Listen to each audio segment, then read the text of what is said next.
ولله الحمد. الله أكبر الله أكبر الله أكبر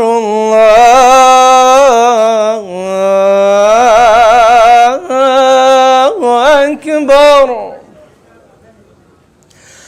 أشهد أن لا إله إلا الله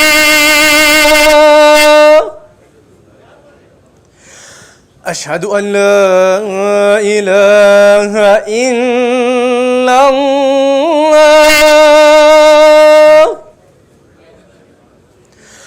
أشهد أن محمدًا رسول الله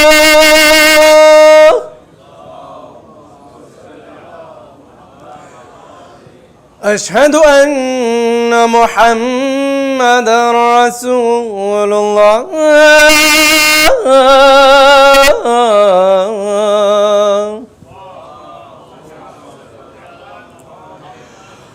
أشهد أن عليًا ولي الله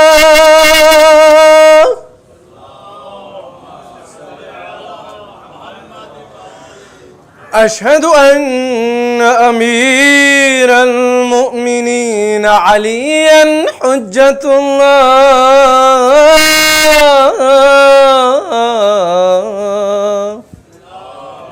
وخليفته بلا فصل. حي على الصلاة حي على الصلاة حي على الفلاح حي على الفلاح حي على خير العمل حي على خير العمل. الله أكبر الله أكبر. لا إله إلا الله لا إله إلا الله. صلى الله على سيدنا محمد وآله وسلم.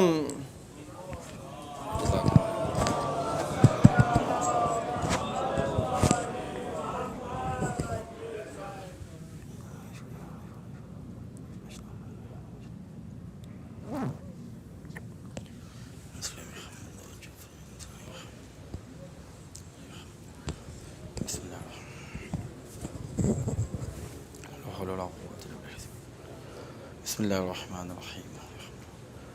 الله أكبر الله أكبر.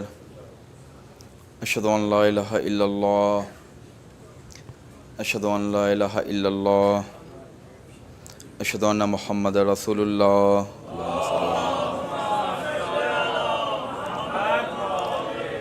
أشهد أن محمد رسول الله. اللهم صل على أشهد أن أمير المؤمنين وإمام المتقين عليا ولي الله ووصي رسول الله وخليفته بلا فصل.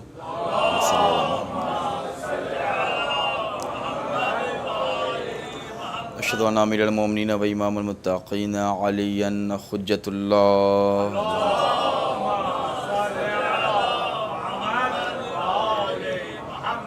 حي على الصلاة حي على الصلاة حي على الفلاح حي على الفلاح حي على خير العمل حي على خير العمل.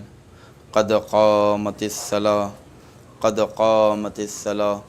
الله أكبر الله أكبر. لا إله إلا الله لا حول ولا قوة إلا بالله العظيم. أستغفر الله ربي وأتوب إليه. اللہ اکبر بسم اللہ الرحمن الرحیم الحمد للہ رب العالمین الرحمن الرحیم مالک یوم الدین ایاک نعبد و ایاک نستعین اہدنا الصراط المستقیم صراط الذین انعمت علیہم غیر المغضوب علیہم ولا الضالین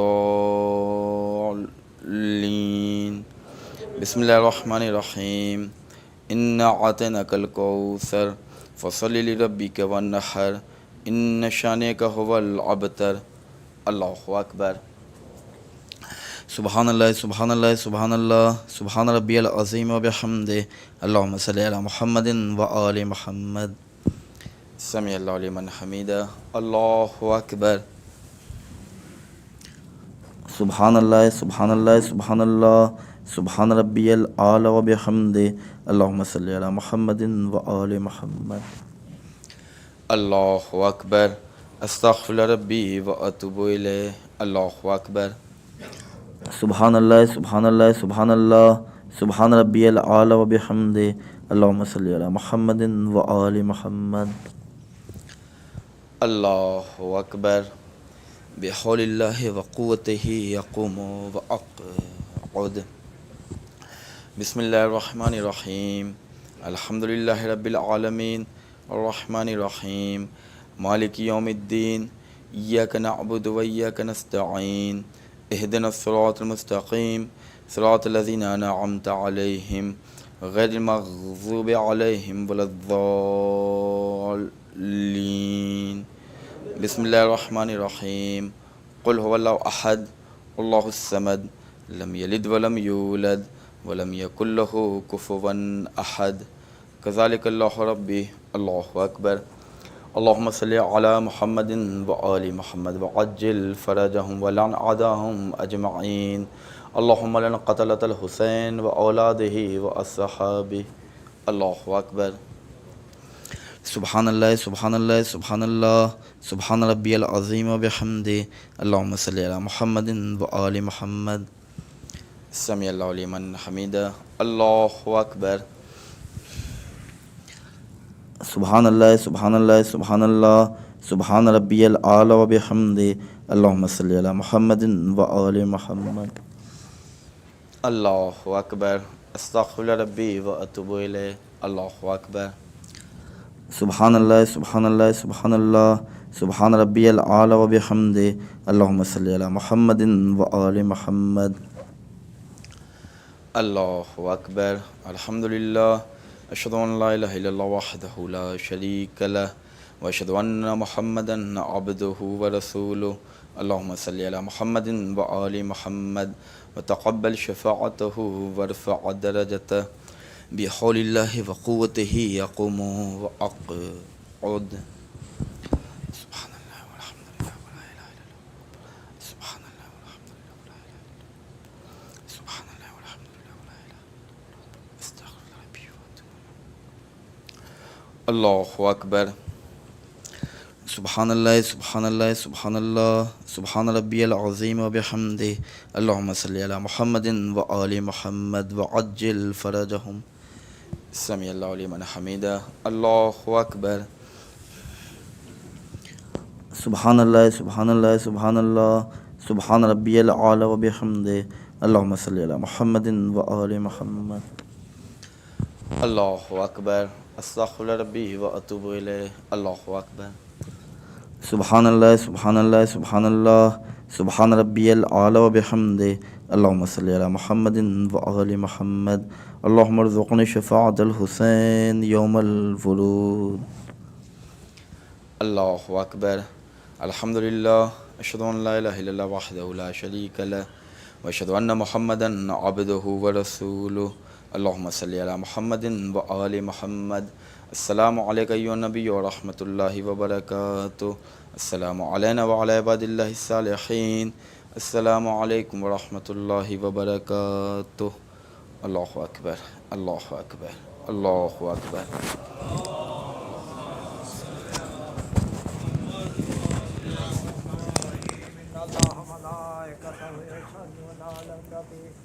يا أيها الذين آمنوا صلوا عليه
بسم اللہ الرحمن الرحیم ان اللہ و ملائکتہ یصلون علی النبی یا ایھا الذین آمنوا صلوا علیہ وسلموا تسلیما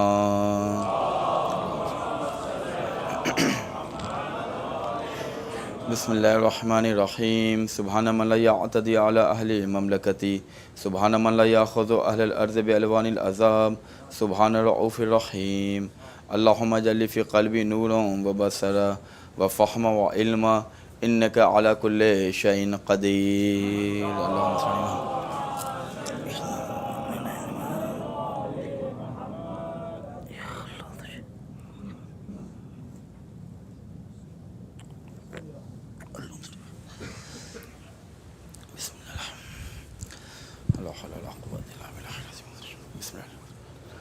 اللہ اکبر اللہ اکبر اشہد ان لا الہ الا اللہ اشہد ان لا الہ الا اللہ اشہد ان محمد رسول اللہ اللہم صلی علی محمد اشہد ان محمد رسول اللہ اللہم صلی علی محمد اشہد ان امیر المومنین و امام المتقین علی ولی اللہ و وصی رسول اللہ و خلیفتہ بلا فصل اللہم صلی اللہ اشهد ان امیر المؤمنین و امام المتقین علی حجۃ اللہ. حی علی الصلاۃ حی علی الصلاۃ حی علی الفلاح حی علی الفلاح حی علی خیر العمل حی علی خیر العمل. قد قامت الصلاۃ قد قامت الصلاۃ. اللہ اکبر اللہ اکبر لا الہ الا اللہ لا حول ولا قوۃ الا باللہ استغفر اللہ ربی و اتوب الیہ. یا صاحب اللہ اکبر. بسم اللہ الرحمن الرحیم. الحمد للہ رب العالمین الرحمن الرحیم مالک یوم الدین. ایاک نعبد و ایاک نستعین اہدنا الصراط المستقیم صراط الذین انعمت علیہم غیر المغضوب علیہم ولا الضالین. بسم اللہ الرحمن الرحیم. انا اعطیناک الکوثر فصل لربک ونحر ان شانک هو الابتر. اللہ اکبر. سبحان اللہ سبحان اللہ سبحان اللہ سبحان ربی العظیم و بحمدہ. اللہم صلی علی محمد و آل محمد. سمع اللہ لمن حمیدہ. اللہ اکبر. سبحان اللہ سبحان اللہ سبحان اللہ سبحان ربی العالی و بحمدہ. اللہم صلی علی محمد و آل محمد. اللہ اکبر. استغفر ربی و اتوب الیہ. اللہ اکبر. سبحان اللہ سبحان اللہ سبحان اللہ سبحان ربی العالی و بحمدہ. اللہم صلی علی محمد و آل محمد. اللہ اکبر. بحول اللہ و قوتہ اقوم و اقعد. بسم اللہ الرحمن الرحیم. الحمد للہ رب العالمین الرحمن الرحیم مالک یوم الدین. ایاک نعبد و ایاک نستعین اہدنا الصراط المستقیم صراط الذین انعمت علیہم غیر المغضوب علیہم ولا الضالین.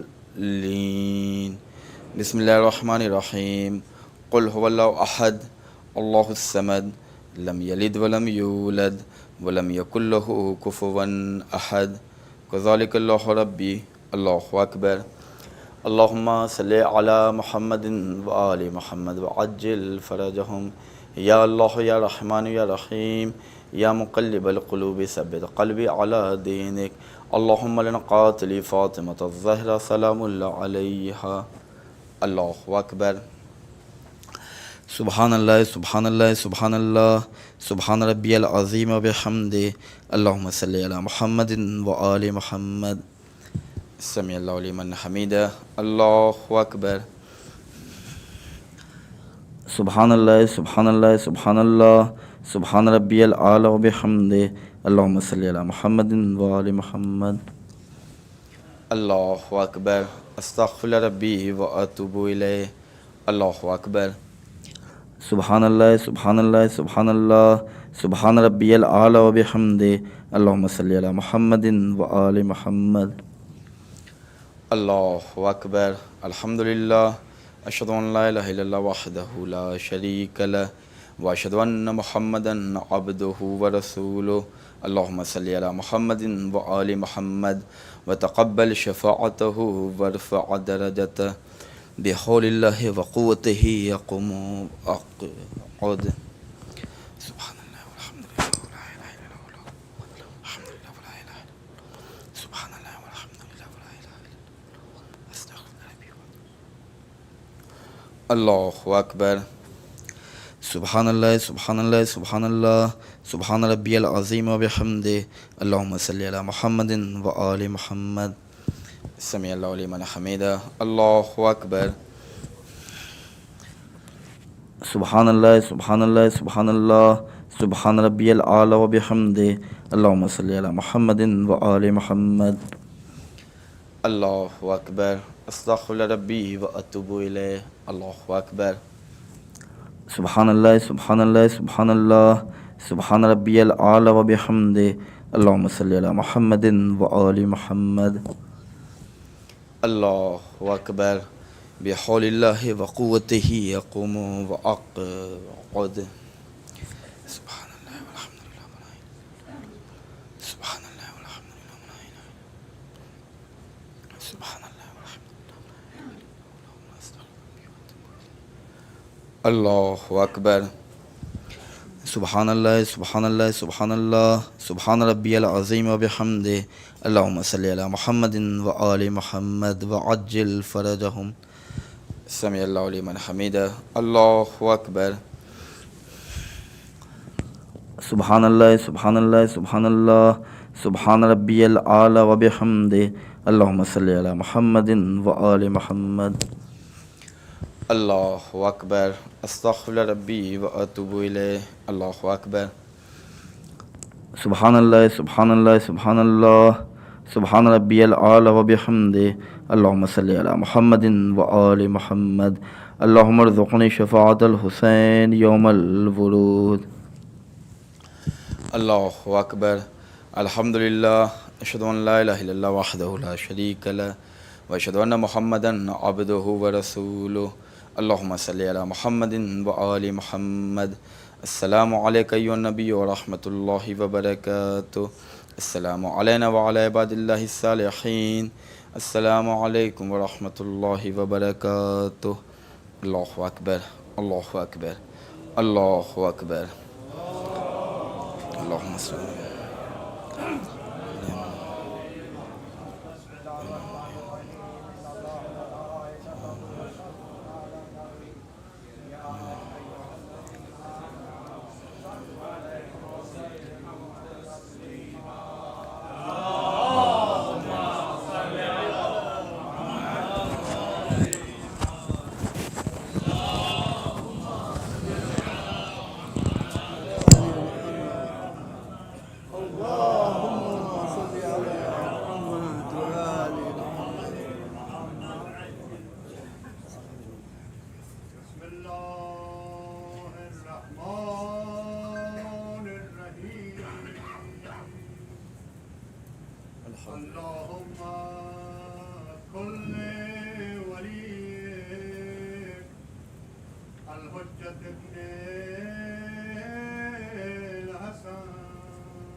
صلواتك علي وعلى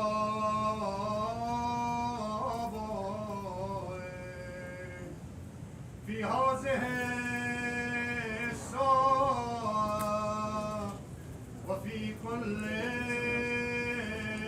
ساعة وليا وحافظا وقائدا وناصرا ودليلا وعينا حتى تسكنه أرضك سواء وتمتعه فيها جميلا برحمتك يا أرحم الراحمين. اللهم صل على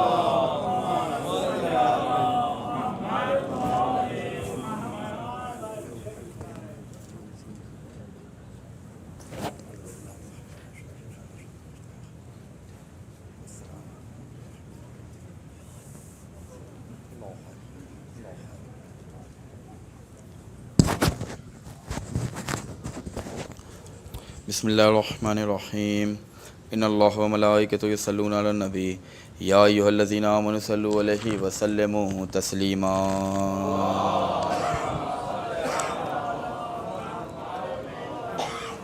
اللہم انی اسألک بحق محمد وعلی وفاطمہ والحسن والحسین والصاحب الزمان ادرکنی ولا تہلکنی. اللہم عجل ولیک الفرج. اللہم ادخل علی اہل القبور السرور. اللہم اغن کل فقیر. اللہم اشب کل جائع. اللہم اقض کل عریان. اللہم اقض دین کل مدین. اللہم فرج عن کل مکروب. اللہم رد کل غریب. اللہم فک کل اسیر. اللہم اصلح کل فاسد من امور المسلمین. اللہم اشف کل مریض. اللہم سد فقرنا بغناک. اللهم غير سوء حالنا بحسن حالك اللهم اغزنا الدين وأغننا من الفقر إنك على كل شيء قدير اللهم صل على محمد.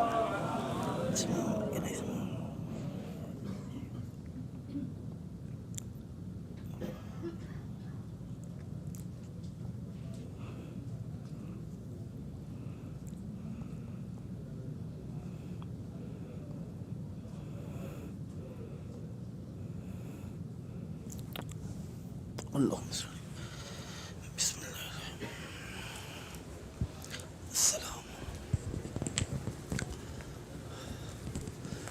السلام عليك يا أبا عبد الله والروح التي هلت بفنائك عليكم مني جميعا سلام الله أبدا ما بقيت وبقي الليل والنهار ولا جهل الآخرة مني لزيارتكم. السلام على الحسين وعلى علي ابن الحسين وعلى أولاد الحسين وعلى أصحاب الحسين. السلام علیکم ورحمۃ اللہ وبرکاتہ. السلام علیکم یا مولانا یا غریب الغرباء. السلام علیکم یا معین الضعفاء والفقراء. السلام علیکم یا شمس الشموس. السلام علیکم یا انیس النفوس. السلام علیکم ایھا المدفون بارض طوس. السلام علیکم مغیظ الشیعۃ والزوار فی یوم الجزا. السلام علیکم سلطان العرب والعجم. السلام علیکم ابا الحسن علی بن موسی رضا ورحمۃ اللہ وبرکاتہ. السلام علیکم یا مولانا یا صاحب العصر والزمان. الامان الامان الامان من فتنة الزمان والمکان. السلام علیکم خلیفۃ الرحمن. السلام علیکم شریک القرآن. السلام علیکم مظہر الایمان. السلام علیکم امام زماننا عجل اللہ تعالی فرجک وسهل اللہ تعالی مخرجک وظہورک. السلام علیکم ورحمۃ اللہ وبرکاتہ.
محمد والے محمد بر محمد والے محمد صلوات.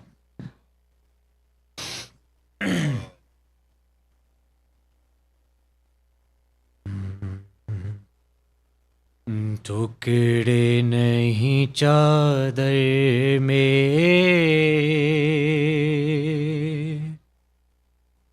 پرواہ تیرا بیٹا ہے. مقتل میں اسے میں نے چن چن کے اٹھایا ہے. ٹکڑے نہیں چادر میں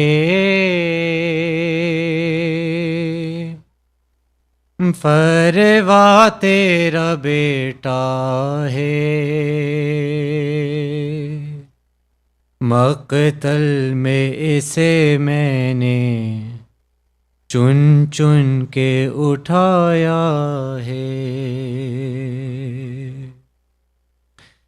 روک کر کے بقیہ کا شے کہتے رہے بھائی. بیٹے تیری میت پر پوری نہیں مل پائی. ڈھونڈا تو بہت میں نے پر مل نہیں پایا ہے. مقتل میں اسے میں نے چن چن کے اٹھایا ہے. ٹکڑوں میں بدن ہو کے میدان میں پھیلا ہے. تاریخ میں دنیا کی یہ پہلا جنازہ ہے. نہ پوچھے یہ گٹھری میں کس طرح سمایا ہے. مقتل میں اسے میں نے چن چن کے اٹھایا ہے. ہاتھوں کو کبھی سر کو سینے کو اٹھاتا تھا اور باقی جنازے کو میں ڈھونڈتا جاتا تھا. اس نے مجھے غربت کا احساس دلایا ہے. مقتل میں اسے میں نے چن چن کے اٹھایا ہے. قاسم میں تیری ماں کو کس طرح سے بتلاؤں. یہی ہے تیرا بیٹا کیسے اسے سمجھاؤں. یہ سوچے کہ آنکھوں سے خون شہ نے بہایا ہے. مقتل میں اسے میں نے چن چن کے اٹھایا ہے. ٹکڑے نہیں چادر میں پرواہ تیرا بیٹا ہے. مقتل میں اسے میں نے چن چن کے اٹھایا ہے، ٹکڑوں میں بدن ہو کے میدان میں پھیلا ہے، تاریخ میں دنیا کی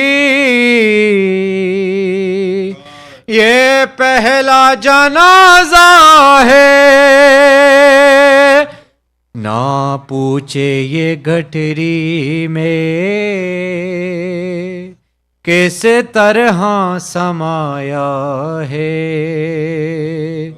مقتل میں اسے میں نے چن چن کے اٹھایا ہے، ٹکڑے نہیں چادر میں، پرواہ تیرا بیٹا ہے، مقتل میں اسے میں نے چن چن کے اٹھایا ہے۔ صلوات۔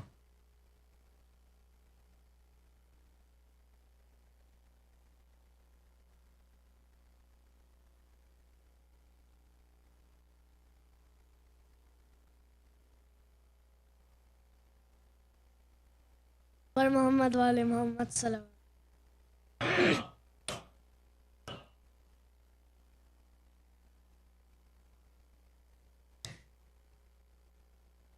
لاشا قاسم کا نظر آیا، حسن یاد آئے، لاشا قاسم کا نظر آیا، حسن یاد آئے، لاشا قاسم کا نظر آیا، حسن یاد آئے، اس گھڑی رو بہت، اس گھڑی رو بہت، شہ کو حسن یاد آئے، لاشا قاسم کا نظر آیا، حسن یاد آئے، لاشا قاسم کا نظر آیا، حسن یاد آئے، مہدی ارمانوں کی ہاتھوں میں لگا کر مانے، مہدی ارمانوں کی ہاتھوں میں لگا کر مانے، صحرا ماتے پہ ہے، صحرا ماتے پہ سجا، یا تو حسن یاد آئے، لاشا قاسم کا نظر آیا، حسن یاد آئے، لاشا قاسم کا نظر آیا، حسن یاد آئے،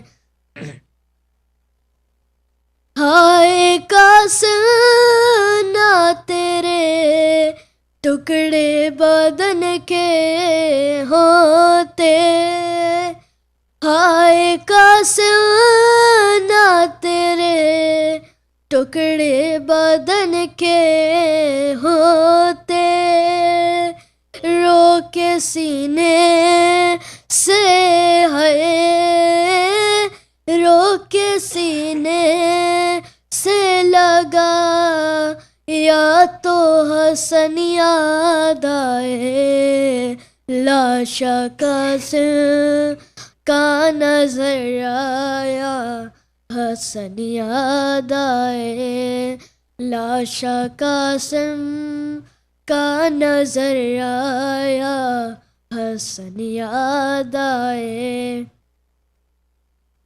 ٹکڑے قاسم کے چنے اور ابا میں ڈالے، ٹکڑے قاسم کے چنے اور ابا میں ڈالے، باندھ کر لاشاں باندھ کر لاشاں اٹھا، یا تو حسن یاد آئے، لاشاں قاسم کا نظر آیا، حسن یاد آئے، لاشاں قاسم کا نظر آیا، حسن یاد آئے۔ فیضی شبیر جو قاسم کا جنازہ لائے، فیضی شبیر جو قاسم کا جنازہ لائے، زخمی تیروں کے ہے، زخمی تیروں کے جنازے میں حسن یاد آئے، لاشاں قاسم کا نظر آیا، حسن یاد آئے، لاشاں قاسم کا نظر آیا، حسن یاد آئے۔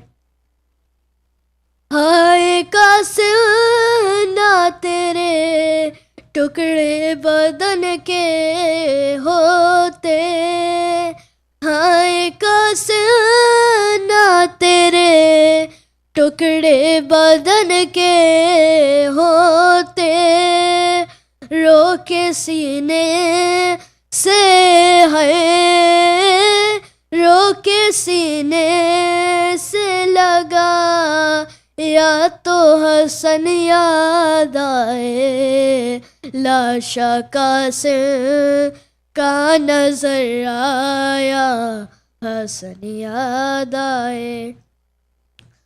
اس گھڑی روئے بہت، اس گھڑی روئے بہت، شہ کو حسن یاد آئے، لاشاں قاسم کا نظر آیا، حسن یاد آئے، لاشاں قاسم کا نظر آیا، حسن یاد آئے۔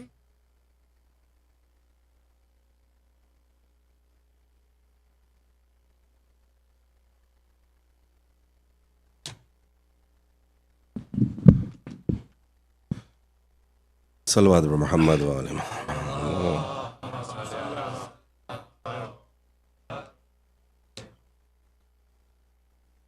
سلام کے چند چار شعر اور اس کے بعد ورثے کی زحمت، بار دیگر صلوات۔ اللہم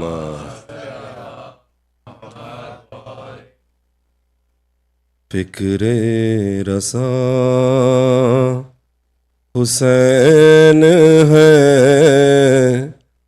تب رواں حسین ہے،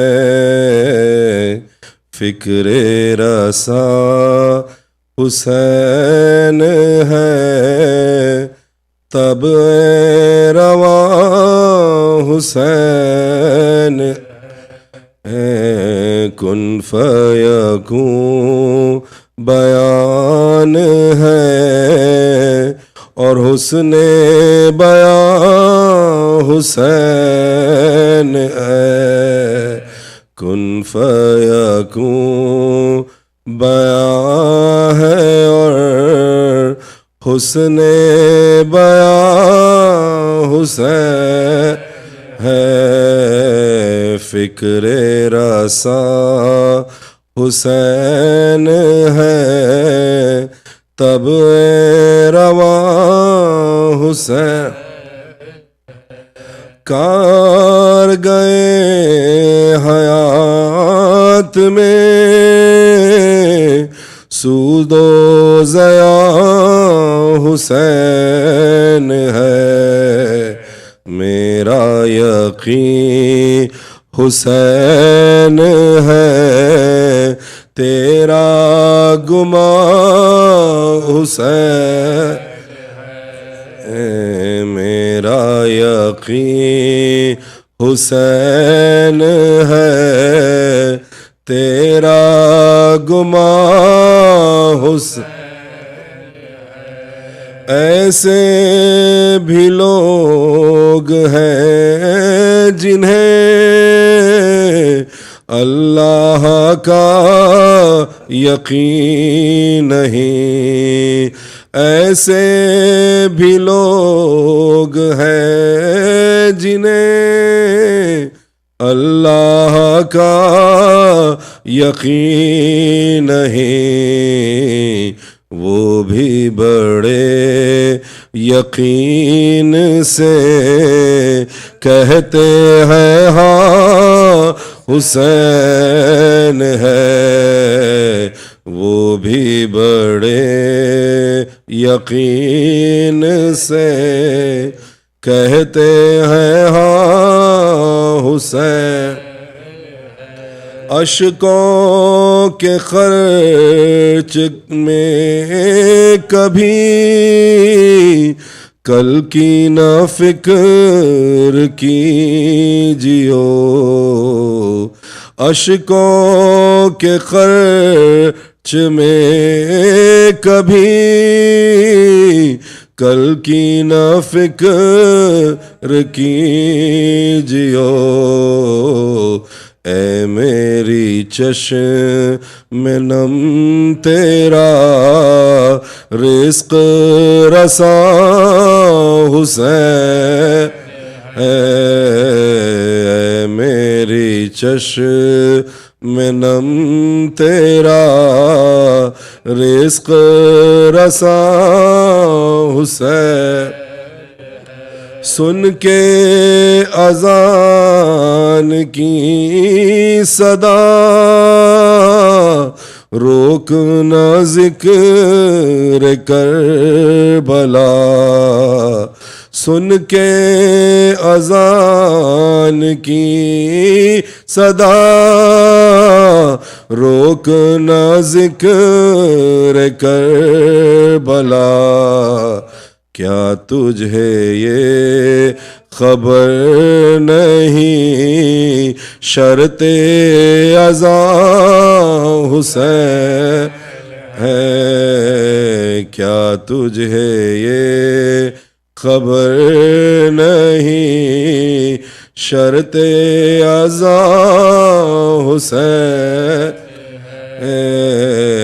فکر رساں حسین ہے تب رواں حسین صلوات محمد وآل محمد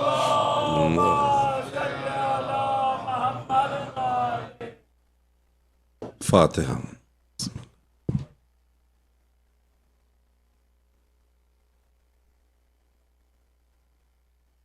اس سے پہلے کہ مرثیہ کا آغاز کرتا ہوں I humbly request everyone please come as much as close to the member please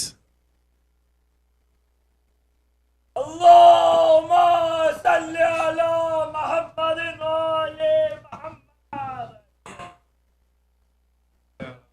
محمد بار دیگر صلوات اللهم صل على محمد وآل محمد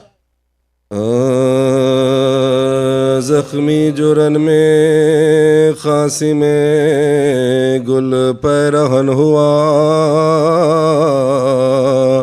پیدا شہانہ جوڑے سے رنگ کفن ہوا باغ جنا رسول کو بیت الحزن ہوا اور فوج کی میں شاد رکھتے اور فوج کی میں شاد رکھتے گل تھا کہ رون ڈالا ہے لشکر کے باغ کو آغازیوں بجھا دو ہاں غازیوں بجھا دو حسن کے چراغ کو گھبرا گئے یہ سن کے صدا سرور انام عباس نامور سے یہ اس دم کیا کلام لو بھائی جنگ ہو چکی قصہ ہوا تمام آیا سوئے یتیم حسن آیا سوئے یتیم حسن موت کا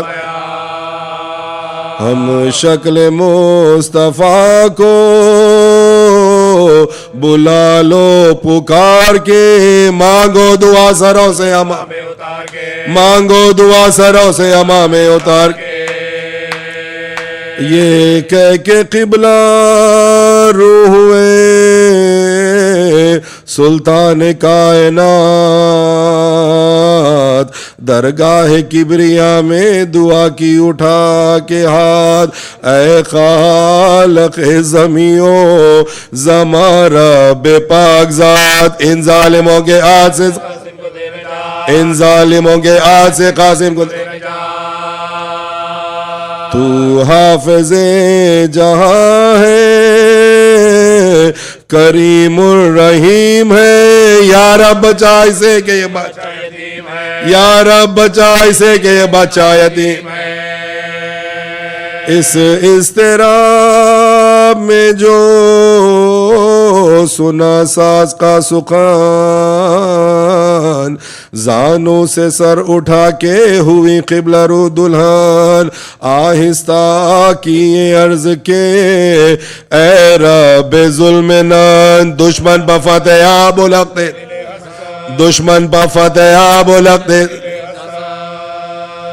لڑنے گئے ہیں تشنہ دہن تیری راہ میں رکھ میرے ابن ہم کو تو اپنی پناہ رکھ میرے ابن ہم کو تو اپنی پناہ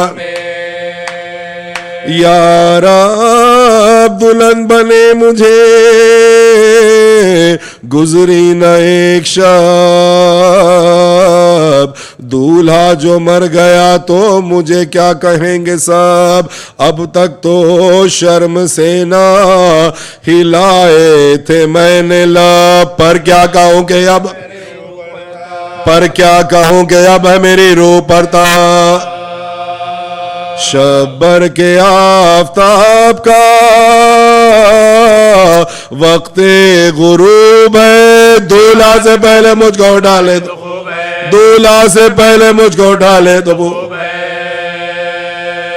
غش میں جھکا فرس پا جو وہ غیرت خمار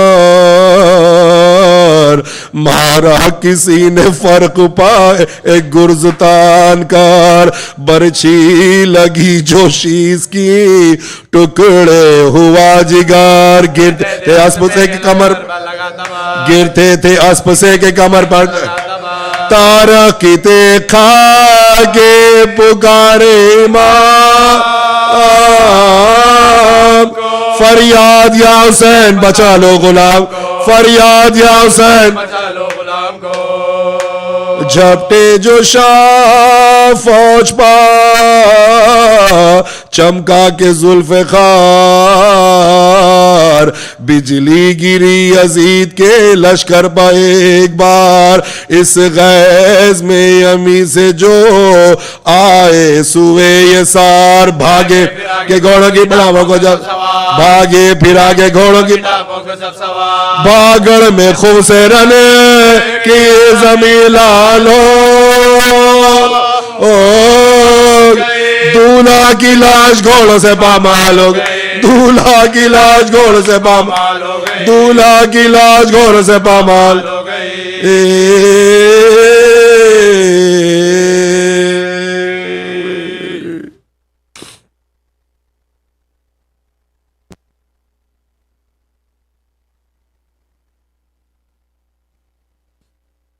صلوات پر محمد والے محمد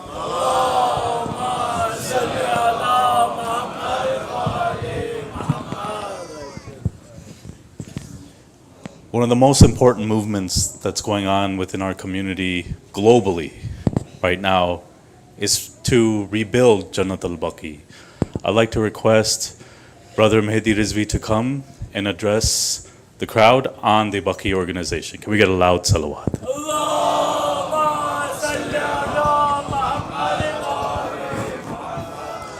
Please recite it now loud, another salawat. Allah.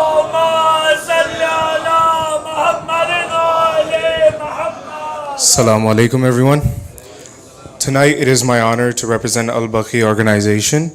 Without taking much of your time, I just want to address and share some current updates and future initiatives of the Baqi organization. First and foremost, we have followed up with the United Nations Human Rights Council and have submitted another petition against the Kingdom of Saudi Arabia. This petition highlights the ongoing destruction of sacred sites, the violation of the rights of pilgrims, and the many restrictions imposed upon women. Recently also, we had a significant event that took place at the Dargah of Moinuddin Chishti in India, where his descendants organized a program demanding the Indian government to raise its voice for the rebuilding efforts. This event underscores the need for unity within the broader Muslim community as we seek justice and restoration of our holy sites. While there, we also planned a special conference with all the Indian news media journalists to raise awareness about our cause. Media coverage is crucial in garnering support and spreading our message far and wide. For something in the future, looking ahead, we have many ambitious future plans. We are in the process of developing a virtual reality experience that depicts the destruction of Jannat al-Baqi that occurred on April 21st, 1926. This project is aimed to educate and engage the global audience on our shared history and the atrocities of the Saudi government. Also, this Arba'in in Iraq, inshallah, we plan to feature digital messages along the Arba'in walk, as well as give out as many flags and brochures as we can at our designated malkabs all around the walk and Karbala. In addition, the most important thing that I wanted to talk about today is that we are calling upon all the youth to volunteer with us. We offer high school students the opportunity to earn volunteer credit hours while making a meaningful impact. We have many opportunities in different fields such as journalism, social media, and much more. Their involvement is vital to our efforts and helps us cultivate the next generation of advocates. On a related note, tonight we are commemorating the Shahadat of Hazrat Qasim alayhi salam and the Shab-e Shahadat of Maula Abbas alayhi salam. Those of you who have visited Karbala have seen the grandeur of the shrine of Imam Hussain and his 72 companions. But in Medina, those who have visited have seen that Hazrat Qasim's father, Imam Hassan alayhi salam, and Maula Abbas's mother, Bibi Ummul Baneen, lie in a broken grave with no shade. Zaireen are also restricted from visiting and paying their respects. This is why we have responsibility upon us to stand to the Saudi regime and demand the rebuilding of Jannat al-Baqi.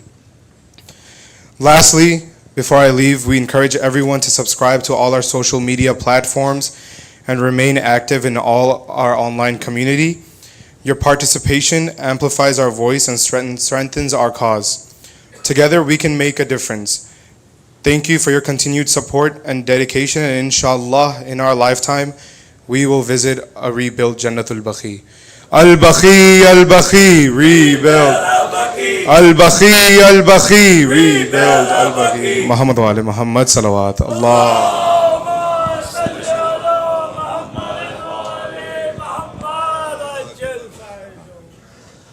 Without further ado, I'd like to request Brother Musharraf Ali to come and address the crowd regarding IEC and IEC fundraising. We allow salawat.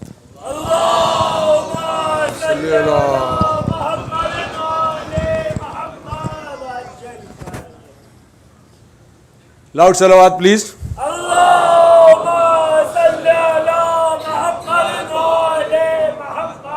So when I look at the life of my tenure in United States, I would say 25 years here and 25 years Pakistan.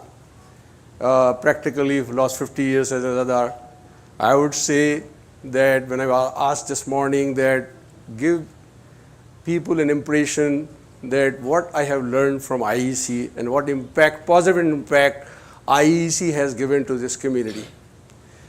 So I was thinking about the number of programs first. So I calculated that probably 225 plus minus 5% program are done by IEC in the entire year. And if I calculate, probably I would have attended 5,000 to 6,000 programs in this IEC.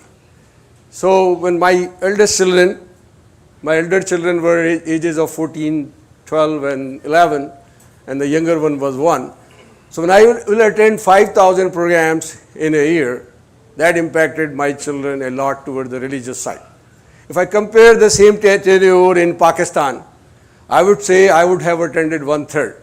So the impact of IEC on my children is a complete difference, what I have noticed here, from the religious as well as from the educational point of view. I have done corporate world for 39 years, but I think this corporate of IEC, I would say, I would compare that with two different aspects. One is called the operational and one is called the CapEx. So every organization in the world runs with these two things, either the running operating expenses or the expansion when it is required in an industry. So if I compare the operational expenses first,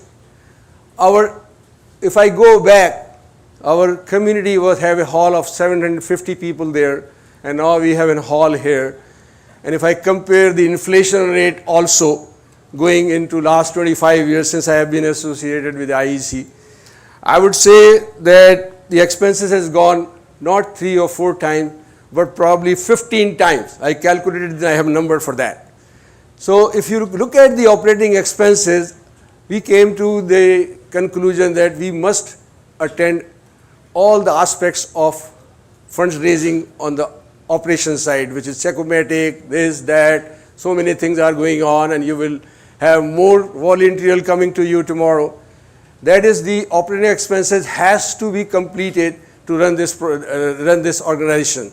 So corporate, when my children call me a corporate dad, sometimes they call me a religious dad. So on the corporate side, we have to think positively. And positive thing is that we need to raise the operational expenses on continuous basis so that we can run this organization successfully, which we have been doing for last 25 years. Now come to CapEx. What happened in 2012-13 time frame that one night we were given a notice from the fire marshal that your hall has more people than allowed by the fire marshal of Glendale Heights. That triggered us to make a new hall. Expansion. So we did like fundraising for 4 years, 313 people contributed $500 a month, $3,000 a year, and we were able to raise only $1 million in 5 years. In 5 years, and then it took 3 years to build this hall. And I cannot forget how I became involved a little bit of voluntarily here just because Brother Nayyar Razawi Maroom and Laila Razawi, they came to me that you are building the Abbott plant all around the world. When you are going to build Bibi Zahra plant in IEC. So this is how I became a little member of the construction committee at that time. And we thought that initially the plan of this particular building was to build double than this hall. But when we saw that we have already generated only $1 million and the cost of doing that is about $2.5 to $2.6 million. So we started with a capital of $1 million and we were able to complete this in 3 years' time. So starting from the fundraising, going up to the practicality of this CapEx, capital expenditure, took us almost from 2008 to 8 years. We were in fully operation 15-16 time frame, 15-16 time frame. So I think the time has come that we need the double of this hall. Plus, this particular thing, Glendale Heights was submitted at phase 2, double than this hall, 6,000 plus 6,000, 12,000 hall, 12,000 downstairs. But since when we saw the capex amount, it was only like equal to, if we would have thought that we would go for phase 2, we submitted another drawing there, and we called it phase 2A and phase 2B. So So we have completed phase 2A at that time of half of attached to this hall with like 1500 to 1800 square feet there and about 5 to 6,000 here, and this is short now. So what do? We need to raise fund for the capital. So you have both choices, whether you come to the community to contribute yourself in the operating expenses, or you have the choice of contributing in the land we have purchased here. This particular things, just imagine, we are building a facade from the, it will look like a big Imam Barga if that is facing and the facade is right at the North Avenue Airport, and Gujarat Avenue and Goodrich Avenue on the left side and right side will all be ours. That is going to be a mega, probably my grandchildren will enjoy that facility. My grandchildren and their grandchildren will enjoy this facility for at least another 50 years, I would say, if you take all this together. So my point here is that to run IEC, you have an operating contribution or decide and go do a capital expenditure. In both ways, we need your help, and I'm here that, we have done this for 25 years, and now is the time for the, like, if I came to United States at the age of 45, and then I compare that what we were there, the community has gone almost 15 times. Expenses has gone 15 times. So you need to come back with $1 a day program or whatever, but you have to think yourself, how do we contribute in this corporation of IEC, operating expenses as well as capital expenses. Thank you, and give volunteers a big amount of money tomorrow when they come for fundraising. I think it's tomorrow, right? Inshallah, tomorrow it is going to be a big fundraising, and we want to collect to pay off the land we have purchased on that side, and also make sure that our parking lot is going to be well carpeted and everything, so that from next year you will not have this problem of, or maybe another couple of years or 3 years, you will not have this problem of parking in Kacha land. So basically, we need your help both on the operating side and on the capex side. And I conclude that this corporation cannot run by contributing only just in the month of Muharram of Ramadan. People who come continuously here, they are contributing on the check-o-matic and everything, but people who just come for visiting during the days of these holy months, they are supposed to raise their voice, raise their hand, and raise their amount to contribute this, so that we can build this quickly and next in 2 to 3 years. Thank you very much.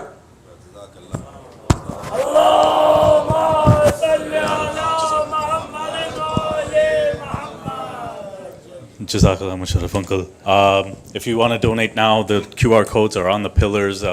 Inshallah, tomorrow we'll be holding a little bit more formal fundraising. We are looking for 1,000 donors to donate $1,350. So please talk to your spouses, talk to your families, and see what you can contribute tomorrow, inshallah. Can I get a loud salawat?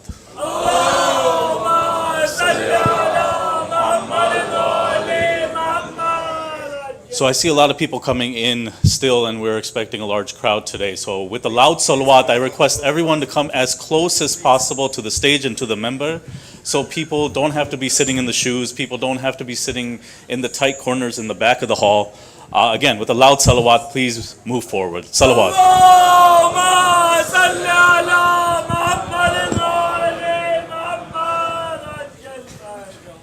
And without further ado, I request Moulana Sayyid Ali Abbas Razawi to come to the member to address the Majlis. Another loud salawat.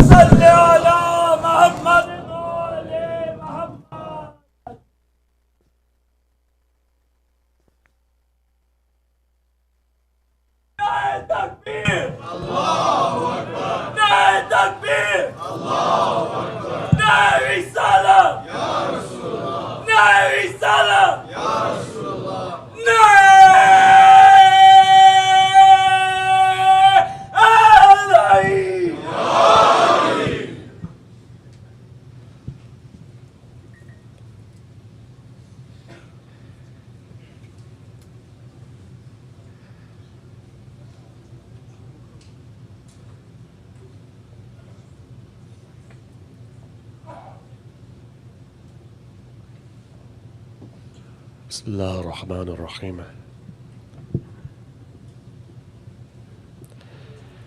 الحمد لله رب العالمين والصلاة والسلام على أشرف الأنبياء والمرسلين سيدنا ومولانا بالقاسم محمد اللهم صل على محمد وآل محمد وعلى آل بيته الطيبين الطاهرين المعصومين المظلومين الذين أذهب الله عنهم الرجس وطهرهم تطهيرا اللهم صل على محمد وآل محمد أما بعد قال الله الحكيم في كتابه الكريم بسم الله الرحمن الرحيم كافى يا عين صاد صدق الله العلي العظيم اللهم صل على محمد وآل محمد. Our series of discussions go into its 8th night tonight, with 2 more days now pending. It's important that we get to some conclusion in the discussion which we started 8 nights ago. The Quran itself is voluminous, and as you've seen, just certain huruf, certain letters of the Quran has taken us up to 8 sessions just to pick, just to look at, just to understand. This message of Karbala, though, the one thing it teaches us from this particular surah is that it's something which is timeless. This Kaf Ha Ya Ain Sad has a nisbah to Karbala. In and of itself, there's Isma Adam in it. That tells you that Isma Adam is not just a word. Sometimes it's found within huruf, and sometimes it's found within a person. Isma Adam is a hal. Isma Adam is a state of being. That when a person has that state of being, they're able to control the world. In essence, that's what Isma Adam is. Isma Adam is the greatest name of Allah that the entire universe rotates around. It is the code to the entire universe. So therefore Isma Adam itself requires something to be pinned into for that to take effect. Sometimes Isma Adam is found in huruf, in letters. Sometimes it can be a name. But in reality, Isma Adam is a person. And that person is found in the Mujassama of Amir al-Mu'mineen.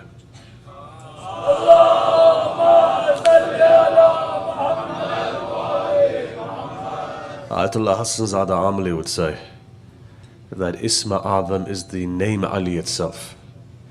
It is found in the Mujassama of Amir al-Mu'mineen, but the name Ali itself is also Isma Adam.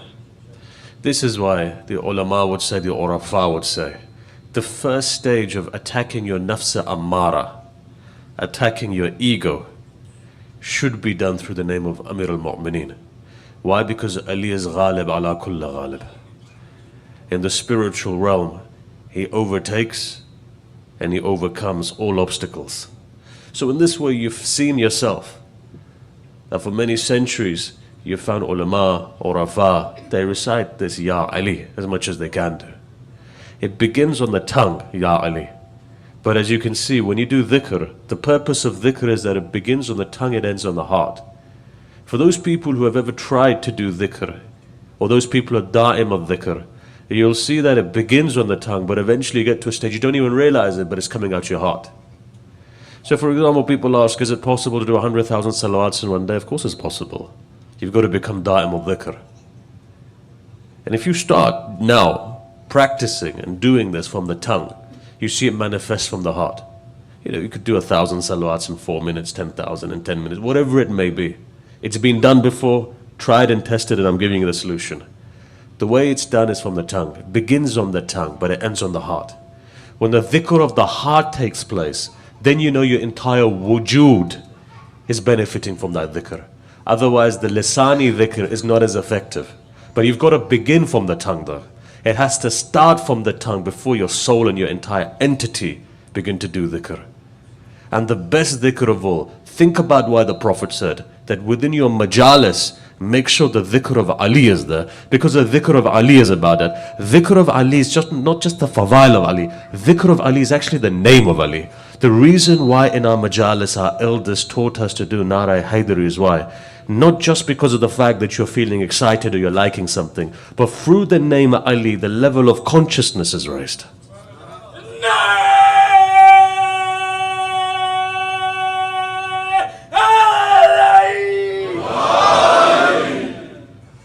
And there's multiple other reasons why as well.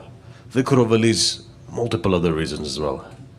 Reminded me of a hadith that earlier on narrated a couple of hours back. al-Mu'mineen Aisha narrates. Now, when it comes from al-Mu'mineen, it's heavy duty.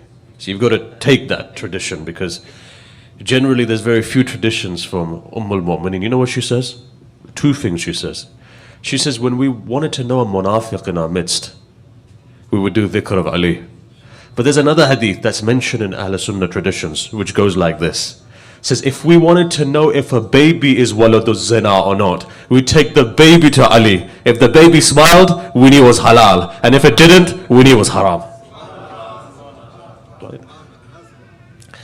So if you look at it, Amir al-Mu'mineen is Ali's mizan. Ali's mizan. People haven't understood that. Not just the hadith of the Prophet that says Ali's Qasim al-Nari wal-Jannah. Yes, he divides. He's a mizan on the day of judgment. But even in this lifetime, if you want to know the purity of a person, Ali's that mizan. Your level of ishq for Amir al-Mu'mineen defines the level of purity that you have. And that's an entire mizan which is there. So in this way, try and elevate the ishq of Ali that you have inside of yourself. Now remember one thing. Ali is born in the Kaaba for a reason. That tells you that he's shrouded with taharat. Your hearts can truly never come to understand ishq and ma'rif of Ali ibn Abi Talib until your heart's not pure. So therefore the necessity is that the person's heart should be pure. Try removing najasat from your heart. And the first stage of moving najasat is where? The reason why we come to the dhikr of Imam Hussain is this. The fastest way of purification in a fast-paced world is the dhikr of Imam Hussain, is the tears that you shed for Imam Hussain. In a fast-paced world, that's the only solution. Because otherwise, if you look at it on a daily basis, you're committing a sin every single day without even realizing it sometimes. And that thing which you're passively taking is scarring you. So our entire life as it is in the 21st century, fast-moving life, scarred with so much negativity, scarred with so much najasat. This is why the institution of Azaa is important. Because what this institution does is it helps you with something that Amir al-Mu'mineen is giving you a secret. On Thursday nights, when you come for Du'a Kumail, there's a line within Du'a Kumail which tells you how to engage with Allah. Here Amir al-Mu'mineen says, he says, listen, وَسِلَاءَهُ الْبَقَى. Your only weapon in front of Allah is your tears. And the fastest way tears come into your eyes is how? When you cry over Imam Hussain. There's no other way.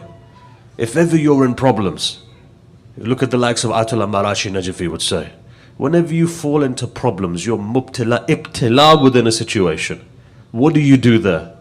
The best thing to do, Masaib al-Hussain. In fact, I want to take this further. Ayatollah Bahjat would say, now that we're on this, sometimes certain things come into your mind. He says, listen, whenever you go to Karbala, whenever you go to Imam Hussain, the protocol is this, that when you finish the ziyarat of Imam Hussain, recite the Masaib of al-Yaskhar. And furthermore, ulama have said this is a secret that is not, they don't let this out. But we can discuss it today, we can move on. It says, look, if there's a hajah that you have, in Karbala, try and recite the Masaib of al-Yaskhar 21 times. Now you think, how can we recite 21 times? It doesn't matter. You know what? Al-Yaskhar's Masaib is such, the same words that you're going to recite is going to have an impact on your heart. You know, I still remember coming out the Haram. I was coming out the Haram. There was an Iranian group that they grabbed me. They said, listen, Allah Bahjat said we need to recite Masaib of al-Yaskhar. Recite Masaib of al-Yaskhar. Our own group understood English. These guys understood Farsi. I said, can I finish the English and then I'll come on to the Farsi? They said, listen, for us, the name al-Yaskhar is enough. And of course, I did 5 minutes recite for them in Farsi. But the thing was that even in the English, when you said al-Yaskhar, ma'rif as such, Tears came in there, right? Haram of Imam Hussein. So listen, every member of Ahlul Bayt has a place within Karbala. And every member of Ahlul Bayt is an antidote for your illnesses. That's what you don't understand. Not just spiritual illnesses, your physical illnesses as well. Your physical illnesses as well. Look, what did we mention 2 days ago?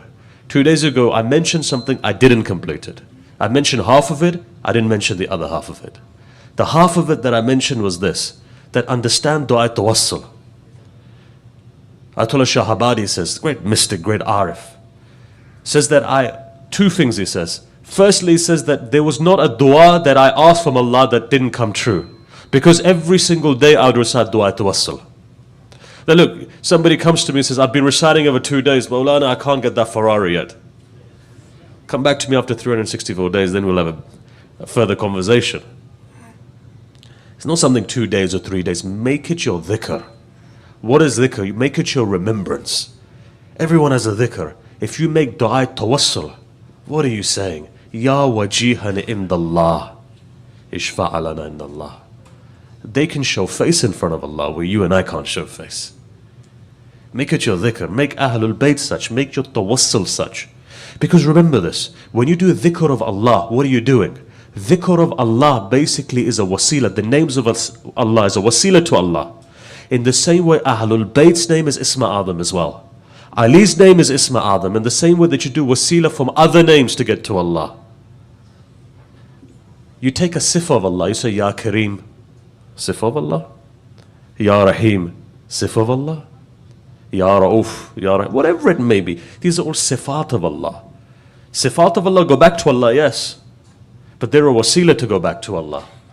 In the same way, if I may dare say this, take the name of Allah, take the sifat of Allah, Al-Ali. When you say Al-Ali, it has one impact on your soul. Remember I said this last year. You say Al-Ali's had an impact on your soul in one way. But when you say Ya Ali, meaning Amir al-Mu'mineen, because it's the jam of Asma and Sifat of Allah, that feeling is different. Name is the same, feeling is different. Right? Why? Because within the Dhat of Ali is contained all the other names, Asma and Sifat.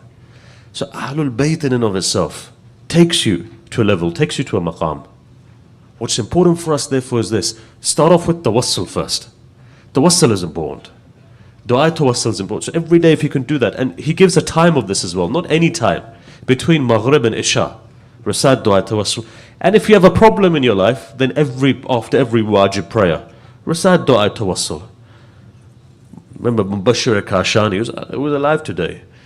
When there's a problem somebody has, he says, look, do this. And many people have benefited from this. People have been in dire situation, be it financial, be it physical, whatever it may be. Dua tawassul.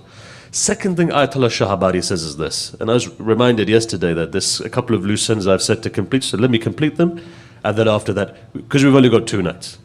The other thing Ayatollah Shahabadi says is this, in 40 years I've never been to a doctor. I remember praying behind Ayatollah Shahabadi.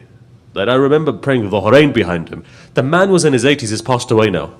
No illness. You know what he said? He said, there's a dhikr that I recite that I've never needed to go to the hospital even. How old are you? In your 80s. Blood pressure? No. Heart? No. Diabetes? No. Oh, what are you doing? What gym are you going to? He goes, I come to the gym of Ahlul Bayt. Rasulullah has given me a nuskha. He goes, for 40 years I've recited it. Because I've done it for 40 years, whenever I feel sickness, I make the intention on that day that this dhikr is for this illness. Within a couple of days, that illness goes. Do you want to know what it is? If you do, recite Allah salawat.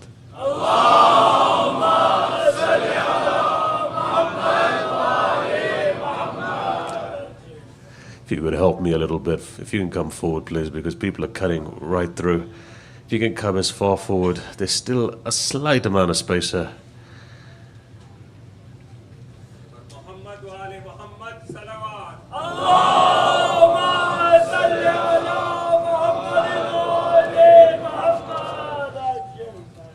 Abu salawat, please.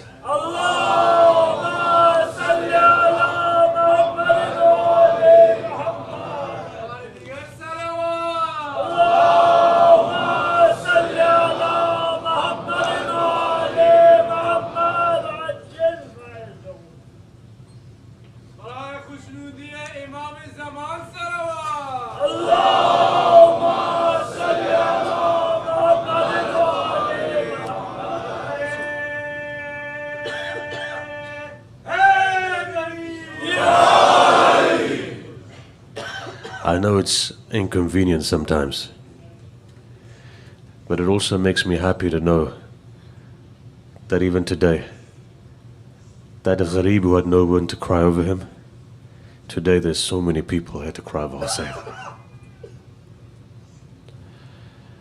And people are coming with their aqidah from very far to cry over Sayyid al-Shuhada.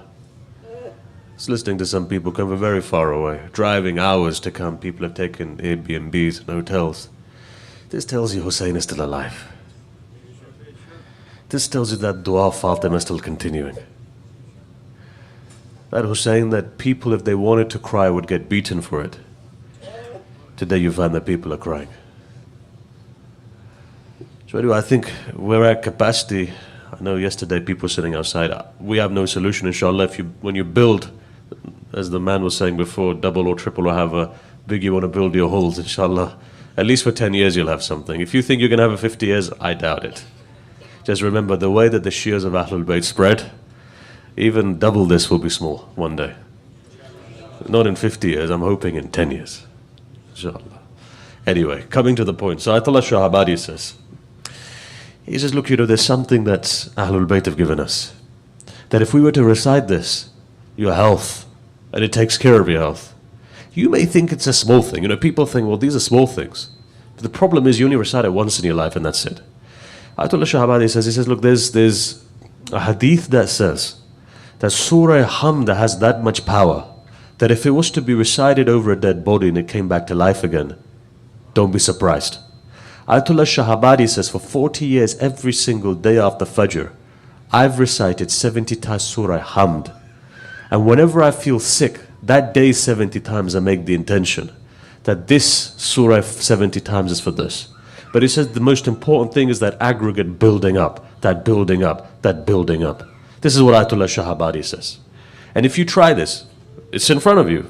I've told you, try it now. Try it for a year. Next year, if we're still alive, we can then discuss and see. Ahlul Bayt have given solutions for everything. The problem is, we take it lightly. When somebody gives something to you for free, you don't take it. You want to go to a peer who's going to give you a ta'weez for $1,000. Then it makes sense to you. I've given some money. Ahlul Bayt come, they say just take it like that. Why? Ahlul Bayt's a nuskha. If you look at what Ahlul Bayt are, they're so kareem, Ahlul Bayt are, that just from their hands, just like this, they give it to you. They don't require any payment. The thing is, you've got to learn to read it though. Go into Usul Kafi and see. Go into our books and see. Learn to read it. They're there. It's all there. For example, when you finish your prayers, what do? Tasbih of Bibi Fatima, right? And what do? La, la, la, la, la, la. Finish quickly. And that's if you recite it. Within 30 seconds you're done. And that's if you recite it. Here the sixth Imam is saying. He says, one tasbih of my grandmother equates to 1,000 prayers of Imam Ja'far al-Sadiq.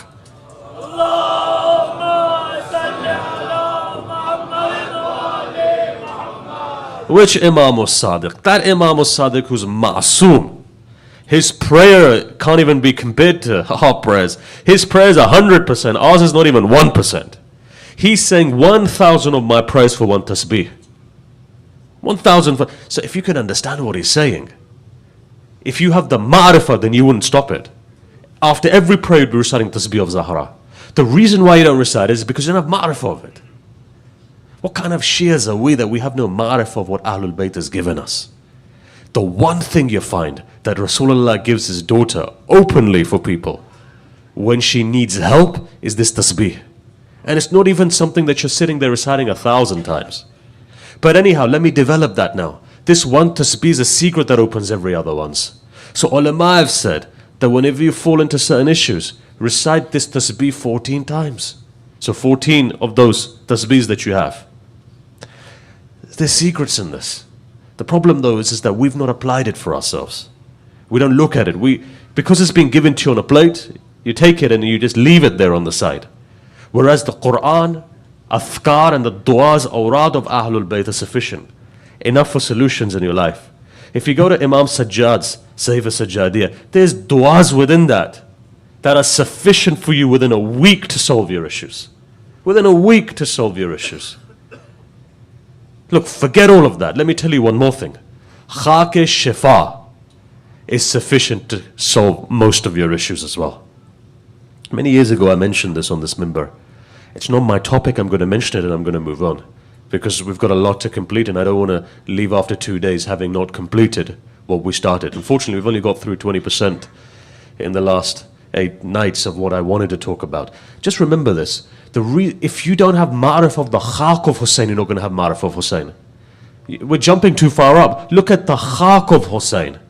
Understand this khaq where Abdul Karim Ha'iri, the founder of the Hawza in Qum, when flooding came to Qum and the waters were coming all the way into the Haram, they came to Abdul Karim Ha'iri. They said, listen, our houses are going to be destroyed. You've got to go and do something. He gets up, puts his hand in his pocket, takes out khaq shifa on the backside with Nehru guys, you'll see, of the Haram of Ma'sum and Qum. He puts the khaq shifa in the water. Eyewitnesses say the water begins to go down. I recited this last year on the Mimbar of Dar es Salaam in Tanzania. Same time. A man, the ex-president came, and he said to me, I want you to quote this for me. Right? He said, you can quote this for me if you want. He says, a number of years ago, he said that when our community, when the Khoja community was leaving at the time, I think it was Somalia, and the pirates, if you remember, there was an issue there when some of them were being captured or whatever it is. He said when they got on the boat, and from Uganda they sent the boats, and the boats, they got on it. They said when they got into the waters were rough. The boats weren't able to take it. This is not something 100 years ago. This is something within the last couple of years, if you remember the issue. They said they were on the boats. As the boats were coming, the seas were violent. The boats were about to tilt over. There was an issue, people were crying. There was one mu'allim on there. He gets up, he puts his hand in his pocket, took out khaq shifa, puts it in the waters over there. And they say the waters came settled. The boats got to where they needed to get to, and everyone within that boat survived. Power of khaq shifa.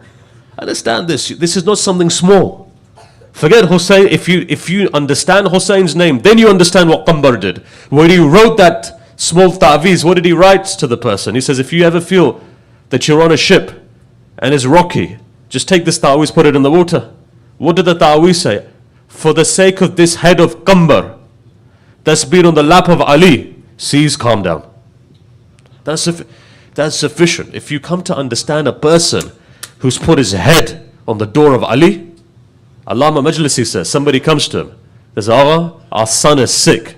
We want you to recite something. You know what he replies? He says, this tongue may have committed a sin. This finger hasn't. I've written akhbar of Ala Muhammad with this finger. Let me put this in the water, and you take it and you feed it to him. Put it in the water, turned it around, said, now go and give it to him. What happened? Within days, there was shifa for the child. Why? Because this finger had written for Ala Muhammad. Today, if you look at the most voluminous piece of work that we have, is Allama Majlisi's work. He wrote hundreds of thousands of traditions pertaining back to the Aimma. Look at the way that he says, the humility of the man. He says, this tongue may have committed a sin, but I know that this finger has written the nur of Ala Muhammad. Bear this in mind. If we don't have the ma'rifah, forget Ahlul Bayt, we don't have the ma'rifah of the followers of Ahlul Bayt. We don't have the ma'rifah of those things which are nisbah to Ahlul Bayt. Nisbah to Ahlul Bayt. People ask, what about alam? What about this? What about that? The person who teaches you about ma'rifah of an alam is Yaqub. Why is that? Look at the story of the Quran and see. Yaqub is teaching you that when something which is mansoob to a prophet, which was the shirt of Yusuf, comes to Yaqub and he puts it in his eyes, what happens? His sight comes back. Do you think that cloth which has been touching the grave of Abul Fadl Abbas, if that cloth was to be brought to you, they can't bring your spiritual side back? Okay, I'm not saying that you're the same maqam as a Nabiyas or a Wasiyas, but at least we can say that we have some level of ma'rifah. Right? Bear this in mind. That's one thing. Second thing is this. In this time of hayra, as we mentioned in the last couple of days, we've been talking about this akhir zaman, the time of hayra, the difficulty that we'll find. Just remember this, that in the time of hayra, certain things become extremely important. One of those things that become extremely important is to safeguard your own self. How do you do that? One of the ways you do that is you respect the relations that Allah has created. Right? Respect the relations that Allah has created. The biggest relationship that you have is the relationship between a child and their parent. Tonight I'm going to mention this. It doesn't matter how old you are, because Many a time when I mention this, parents turn around and say, look, listen to what he's saying. No, I'm saying it for you as well. But you could turn around and say, but my parents are dead. Do you know that your parents can disown you even after they passed away? There's a hadith to say that on the day of judgment, people wake up, they realize that their parents have disowned them. Say, but Allah, I was a good son. So, but you weren't. After your parents died, that's when they needed you. That's when they needed you. They needed you on a Thursday night to pray for them. Not one Thursday night did you pray for them. Or maybe once a year you prayed for them. So your mother rejected you in her grave. In Alam-e-Barzakh, you can be rejected by your parents. And even those children who are maybe the worst children in this life, but you come to realize that on the day of judgment there's shifa for them. Why? Because every single day they remember their parents. Ayatollah Bahauddini says something very beautiful. He says, I never saw a person rise in life, but that the dua of their parents were there. And I never saw a person who was successful and they collapsed, but that their parents were upset with them. Either in this lifetime, or even if after they pass away. Remember this. How you deal with your parents is the success level that you're going to have in this life. And I know people may turn around and say, well, I don't get along with my parents. I have an ikhtilaf in terms of seeing things in a different way. Brothers, you can have whatever you want.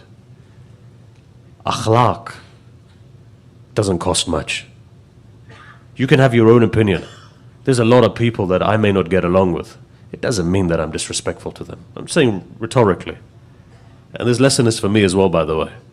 If I want to be successful in my life, in everything that I do, if I want tawfiq from Allah to serve Ahlul Bayt, I've got to learn to serve my parents. If my mother prays for me, then my tawfiq increases. If my father prays for me, then my tawfiq increases. You want to know how to be successful in a business? Go and serve your parents. Go and serve your parents. You may not agree with them all the time. You know you may not do. But at least at the same time, you can be good to them. And if you're good to them, that's sufficient. Dua comes in. But the dua has to be from the heart. Not that you come and you go, Mama, you okay with me? And Mama says, what's she going to turn around and say? No, I hate you? She says, yeah, fine, whatever. But if it's not from the heart, dua doesn't become mustajab. Bear this in mind. This is why 90% of all problems that we have are easily solvable if you go to your parents. Their dua is powerful, right? Now, if you turn around to me and say, well, look, you know, my parents are not in this world anymore. Time is going to come that either you're going to go before them or they're going to go before you. If a situation like that comes, then what do? Ulama have given a solution for that. They've said from the time of Dhuhr or Asr time on a Thursday to the time of Dhuhr time on a Friday, go to their grave and recite Surah Yasin. That mother whose amals have been closed raises her hands and says, Allah, my son's in trouble. Fulfill his wants. I pray for him as well. The solution is there. Solution is very simple. That this time which has been given, now you may turn around and say, but my parents are buried in India, Pakistan, East Africa, Canada, UK. I'm here in Chicago, even in LA, whatever it may be. What do you do then? Here ulama says the best thing to do now is go to the graveyard of the Muslimin. They turn around and say, but there's no graveyard here. I've got to travel 2 hours or whatever it may be. Now you can make, if there's a graveyard half an hour drive, certainly you can go if there's an issue. But let's say if it is hours away, then what do? Here ulama have given a solution here as well. Go into your back gardens, just draw a line. You say, I don't have a back garden. Okay, fine, you've got a room, and draw a line on the floor. Make the mental impression that this is the grave of my parents. There is no excuse not to do good to your parents. Bear this in mind. And I know people are going to say, but we're a different generation now. Our fathers are too strict. Okay, maybe they are too strict. Maybe they are too strict. But it doesn't cost much to keep your mouth closed. It doesn't cost much. But one thing I will say to fathers is this: don't destroy the lives of your children either. Mothers are very forgiving. You notice fathers, when they get angry, that's it, get out of my house. Mothers, even if they tell you to get lost, if you ask them, do you really want your son to get lost? No, we don't want our son to go. Your son goes out for 6 hours, your mother's worried. Why? Heart of a mother's different. Father is a bit hard-hearted, unfortunately. Fathers learn to forgive your children. You know why? Because you're destroying their life. And remember this as well. In the way that parents disown children, children can also disown parents as well. Now, you've never heard this one, but it's haqq. There are traditions on this. Parents can be, if they're oppressive parents, a child can disown their parents. If they're oppressive. But anyhow, that's a completely different discussion for a different day. Let me give you a story so that you understand. Ayatollah Bashir had a teacher by the name of Ayatollah Kompani, great mystic of his time. Mirza Muhammad Hussain Gharawi Isfahani Kompani. No, it's known as Kompani. The reason being is his father had many companies. It was, in those days, he was from a very rich family. And he spent all of that money for the sake of Ahlul Bayt. His story is different, without me going too deep into the story. But Ayatollah Bahjid would say that if he's not like Qadi, he's nothing less than Qadi as well. So he was a great man, great mystic. Somebody comes to Ayatollah Kompani and they say, look, we've gone to all of the big guns, you could say, of Najaf. He says, what's happened is that my risk is not flowing. I've got a business, my business is not flowing, my risk is constricted. What should I do? Ayatollah Kompani looks and he says, have you given your khums? He says, I've given my khums, I've given my dues. Look at the methodology he's using. Use it for yourself as well. Have you given your khums? I've given my dues. Are you cutting relationship with your family members? No, I'm not cutting any relationship with my family members. Have you taken anyone's haqq? He says, no, I've not taken anyone's haqq. He says, are your parents happy with you? He says, I think so, yes. Our companion says, think. All of a sudden he says, actually, hang on a minute. He says, I think my mum may not be 100% happy with me. He says, what happened? Tell me. He says, one day my mother and my wife had an argument. And I point blank supported my wife because I knew my mother was wrong. Right? He goes, that's where the problem lies. Ayatollah Kompani says, listen, it's possible that your mother was wrong. But because your mother also has an ego, and your wife also has an ego, had you taken your mother to the side and explained it, your mother would have been okay about it. But because you said something in front of your wife and your mother and it really hurt your mother, I think that's the issue. He says, what should I do? He says, go and repent to your mother. Go and ask for forgiveness.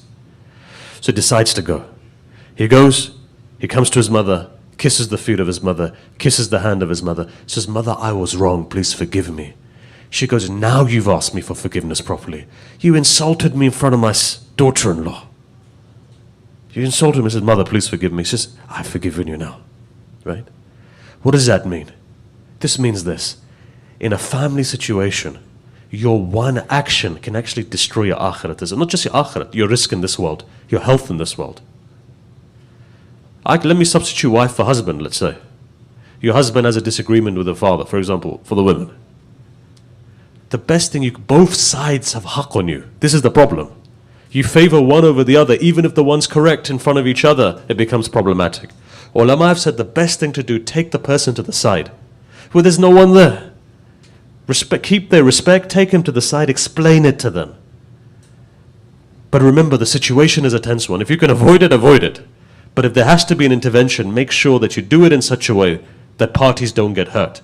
For even if a party is correct, still the relationship is so sensitive that when you interject, there's a possibility it could come back onto you as well.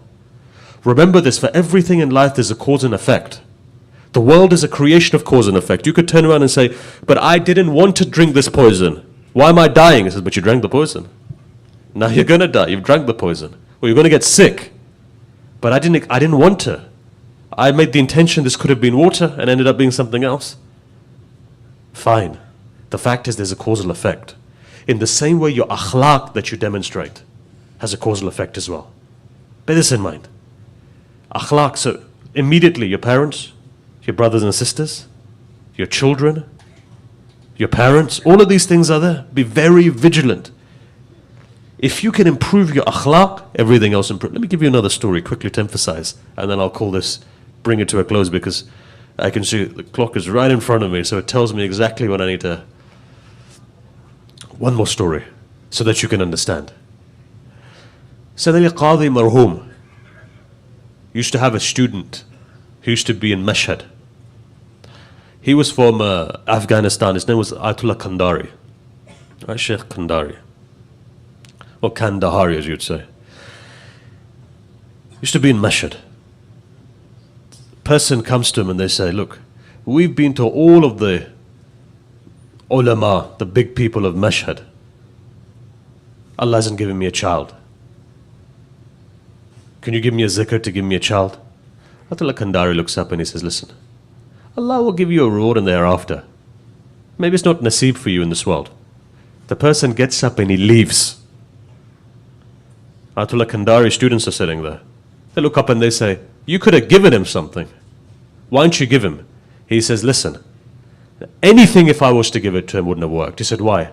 He says, because one day he had an argument with his father and his father said to him, may your nasl be cut. He said, this dua of his father, or this bad dua for the haqq of his son in this way, has destroyed his nasl to come. One small thing. So fathers, be careful. Be careful what you say. The way to change a child is not aggression. The way to change a child is love. Use love. This is what Imam Hussain teaches. You don't see Imam Hussain ever being aggressive with any of his children. You can imagine in Karbala, right? Honestly speaking, if you're hungry for 3 days and thirsty for 3 days, man is the rattiest at that stage. If you look at you and I, we would have lost our cool. You would have put the children away, said, leave me, look, I'm under stress, I'm under pressure, I've got an entire army of Yazid there, I need to fight them. Imam Hussain doesn't do this. 4-year-old girl comes to him, puts her on her chest. Look what Imam Hussain is. 6-month-old baby is crying. Imam Hussain lifts the baby. 13-year-old boy wants to go into the battlefield. Look at it and see the way that Imam Hussain is dealing. Even under all the pressure of the world, what do you see Imam Hussain do? He shows akhlaq, administers akhlaq. This is what is important for us. So bear this in mind. What defines a believer, what defines a Shia of Al Muhammad is his akhlaq. A person may not like you, but they should tolerate you because of your akhlaq. Look at Imam Hussain and see. I'll give you an example. This person from Sham comes to Medina. He starts swearing at Imam Hassan. Swearing, he says, look, if Ali was here, I'd swear at him, but Ali's not here, I'll swear at you. Start swearing at him. If somebody swore at your father, what would you do? We know what you'd do. If you don't get tabarruk, we can see what happens to you. Let alone somebody swearing at your father. So what happens there? Swears at him. After he finishes, what does Imam say? Imam looks up at him and just says one thing. He says, brother, it seems like you've come from a very far place. You're ghareeb al-watan here. You're ghareeb here. If you don't have a place to live, my house is there. Come and stay for 3 days. You know, this man turns around and he says, when I came to Medina, the most hated person to me was Ali and Awlad Ali. Now that I'm leaving Medina, the most mahboob person to me is Ali and Awlad Ali. That's how you change somebody. Every single opportunity in your life, look at Tabligh. You're an ambassador for Imam Hussain. Don't expect other people to be that. If you're an ambassador for Imam Hussain, your akhlaq should be such. Never should be a moment whereby you stoop as low as those people who are sahib nafs. Akhlaq should be far more loftier than that. Where does it begin? In time of ghaibat, in time of hayra, in time of bewilderment, it begins on this. First start off with your family. Start showing akhlaq. Go out your way, make a believer happy. If a believer's, remember what we said? Look at yesterday, did we see? What did we say? When it came to Ahlul Bayt, they made the believers happy. That person from Ahwaz, the governor, we saw yesterday, what did he say? He said the Imam's written a letter, Imam al-Sadiq wrote a letter, make the believer happy. He made the believer happy. Why did he do that? Because this is what your Imam wants from you. So become like them, melt your heart. All these tablighi points I'm bringing now, because you've had 8 nights of crying. Had I bought this on the first night, that qasawatul qulub is still there. You've been crying for Hussain, now you feel the impact of it. Look at your Imam and see. The ishq of your Imam. Look at the ishq of your Imam even for his enemy. Look at who Hussain ibn Ali is. Honestly, you and I we've done dhulm on the Imam, we've not accepted him. Imam Hussain just mean you come, Hussain, Hussain, and you leave. That's not ishq Imam. Ishq Imam is when you do the seerah of the Imam. What does Imam say? Yes, okay, fine, you love the name of Ali. Now act like my father. Shias of Ali, act like that. Otherwise, in Karbala, there were people saying in Kufa, we love you, Imam Hussain, but we can't come and help you. We'll cry for you. We'll cry for you, Imam Hussein. We have no issue with crying for you. We're not going to come to Karbala. You know what? No, because we've got family. We've got children. We've got elders. Imam Hussein doesn't want that. What is Imam Hussein? Imam, you walk on the seerah of Imam Hussein. It's not always easy to do so. It's not always easy to do so. But you know what? Take a lesson from Ahlul Bayt.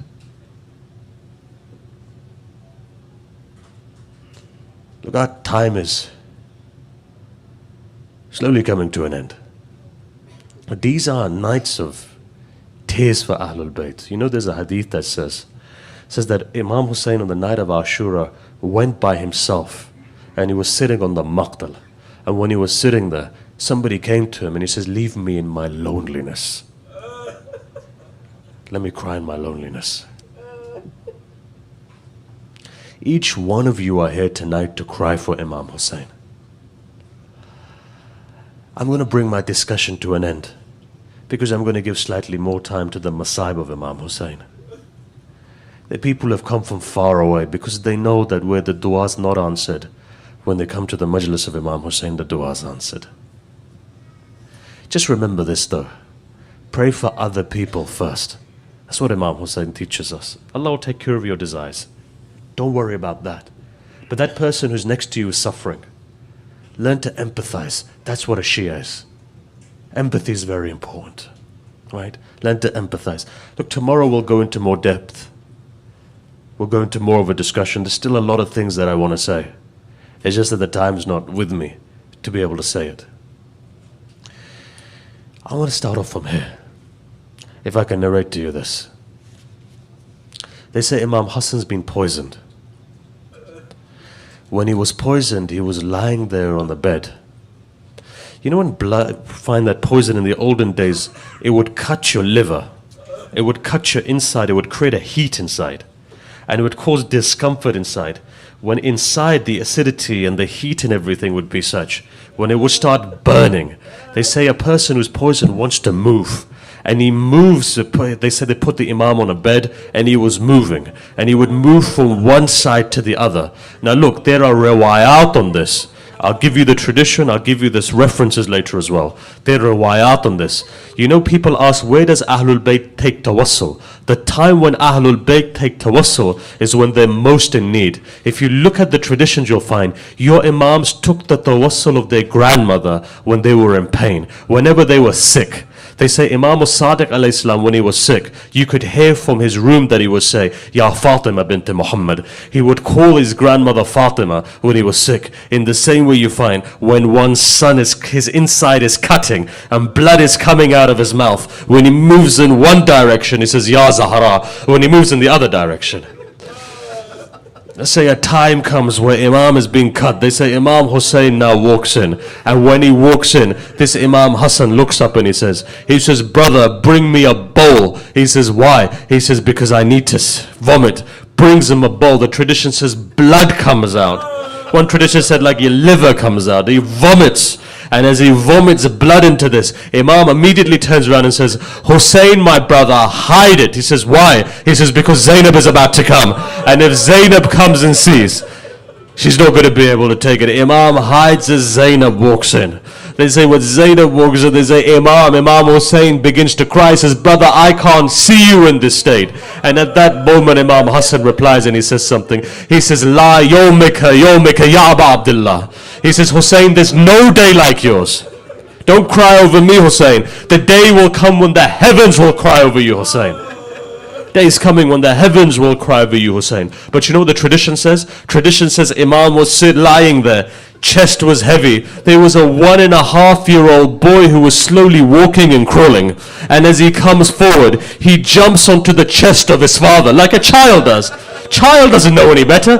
Comes and jumps on the chest of his chest of his father. His father grabs him and he puts his arms around him. And at that moment, a mother comes forward, Farwa, and she says, son Qasim, move away because your father's probably feeling pain. At that moment, Imam Hassan replies, he says, Farwa, leave my son in my chest. Maybe he was seeing what's going to happen in Karbala. He was knowing this small child is going to become yatim. Have you ever seen a yatim child? If you see the madhlumiyat of a yatim child, let me just say two things. Maybe you'll understand how yatim Qasim was. Maybe you'll understand how madhlum Qasim was. You know what they say? They say in Medina, when the day of Eid would come, day of Eid, all of the fathers were taking their sons to Masjid al-Nabawi. They say one child was standing there and he walks, tears in his eyes, to Jannatul Baki. As he comes into Baki, stands in front of the grave. He says, Father, if only you were here as well, you'd also take me by the hand. You'd take me into prayers. You'd be there to give me Eidi as well. Every other child has their father. Father, if I...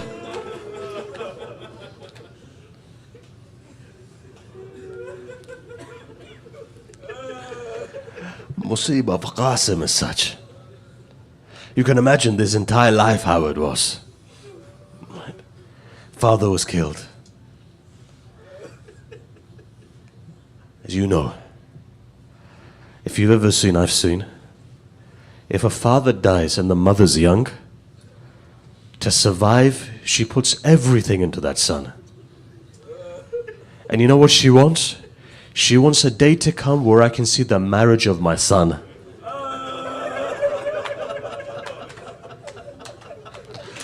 One day my son will get married. My son will be happy. He'll have children. My life will be complete. The pain of missing a husband is one thing, but there was a dream that Farwa had, that one day my son is to be married. That day never came. And they never came in the way that they should have done. Qasim grows up. Look, I'm accelerating everything. The reason being is that you'll see that when this particular Taabut-like form comes out, just imagine how painful it would have been like for a mother.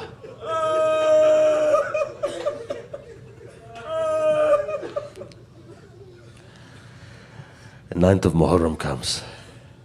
Again, 9th of Muharram is that moment where you find all mothers are speaking to their children.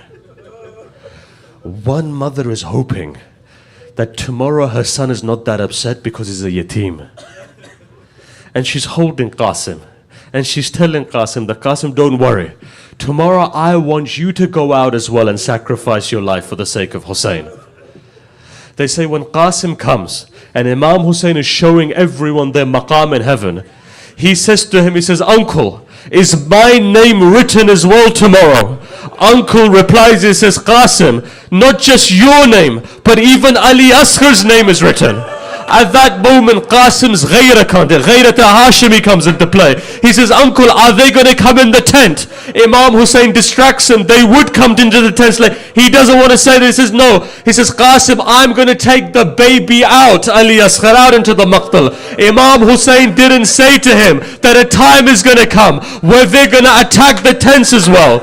You know what happens on the day of Ashura? They say Hussein was lying there. Umar ibn Sa'd says, how do we know if Hussein is alive or dead? Shimr says something. He says, attack Zainab. You'll see if there's any life left in Hussein or not. As the horses turn towards the tent of Zainab, one Hussein puts his knees on the ground, elbows. He says, people, if you don't classify yourselves as Muslim, at least where's your ghayra gone? You're still Arabs. Come and fight me. I'm still alive.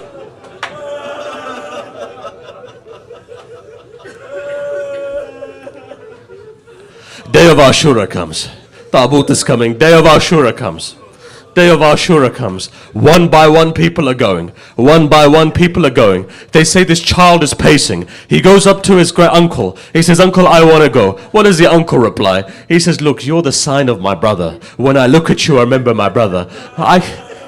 I look at you, I remember my brother. I look at you, I remember my brother. I look at you, I remember my brother. Every time he's turning Qasim away. Every time he's turning Qasim away. Every time he's turning Qasim away. They say a time comes where Farwa's sitting in the tent of Zainab and they're talking. All of a sudden she hears something. Remember, a widow is a sensitive, in particular if they have a yatim there and the yatim is a child. Then you know what happens? She turns around and she says, Zainab, I can hear my yatim crying. I don't know what the problem is. She shakes. She gets up. When she goes, you know what the tradition says? Qasim had his knees to his chest. He had his arms around his knees. He had his head and he was crying. And as he was crying, they say, Farwa comes in. She says, son, why are you crying for? He says, because my uncle doesn't allow me to go into the battlefield. My uncle doesn't allow me to go to the battlefield. I don't know what to do. This mother has tears. She begins to cry with her son. She says, son, I remember when your father was leaving. He said something. What did he say? He says, when the most difficult moment for my son Qasim comes, I've written a taweez. I've tied it on his hand. Just open it up. The solution will be there. Opens up the taweez. Qasim looks at it. A minute he looks at it, he smiles. He says he takes this taweez. He takes it to his uncle. Uncle looks at it, kisses it, puts it on his eyes. He reads it. What does he say? He says, Ya bunayya Qasim, idha wajadta ammak al-Husain ghariban, wahidan, madluman, adshana. When you see your uncle Qasim, he's lonely, he's thirsty, he's madloom, he has no one. Qasim, go, give your life for his sake. You know what the tradition says? Tradition says Hussein stands up, looks towards Medina. He says, brother, even in my ghurba, when I'm alone, you haven't left me.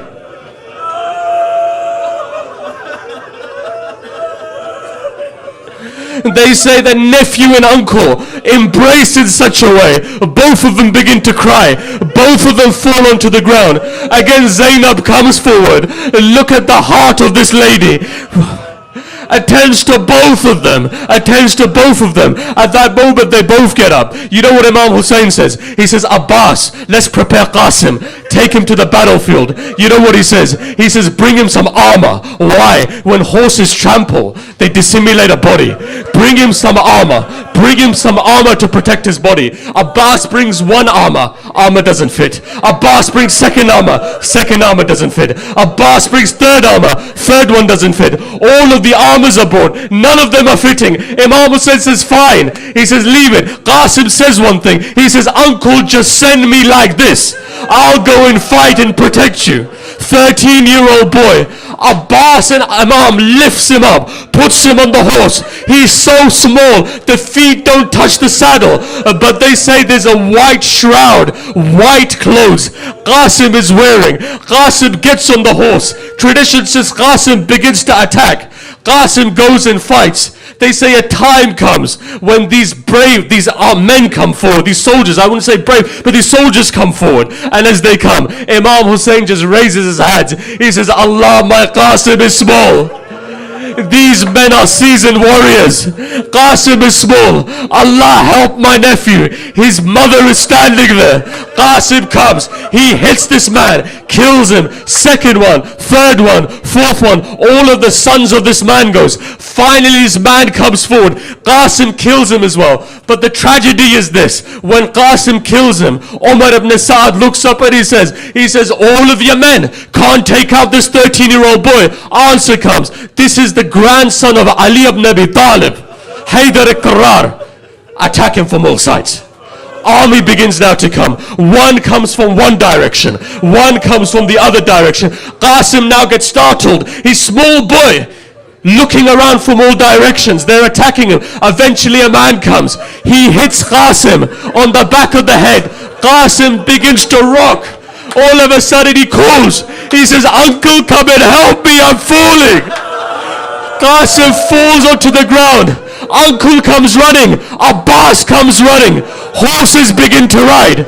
As they begin to ride, Qasim's body was there, trampling his body. Imam Hussein, like a lion, runs to Qasim. But by this stage, body's becoming trampled. Imam looks at the body, puts the Abba on the ground, doesn't know what to do, looks towards Medina. Brother, come and help me. Look at your child. Lifts up the arm, puts it in, puts the body pieces in, grabs it, puts it on his back, begins to move. Mother standing on the tent. What does she say? She says, Zainab, what is this? I sent a 13-year-old son. Hussein is bringing something on the back. Matam Hussein. لاش قاسم کا نظر آیا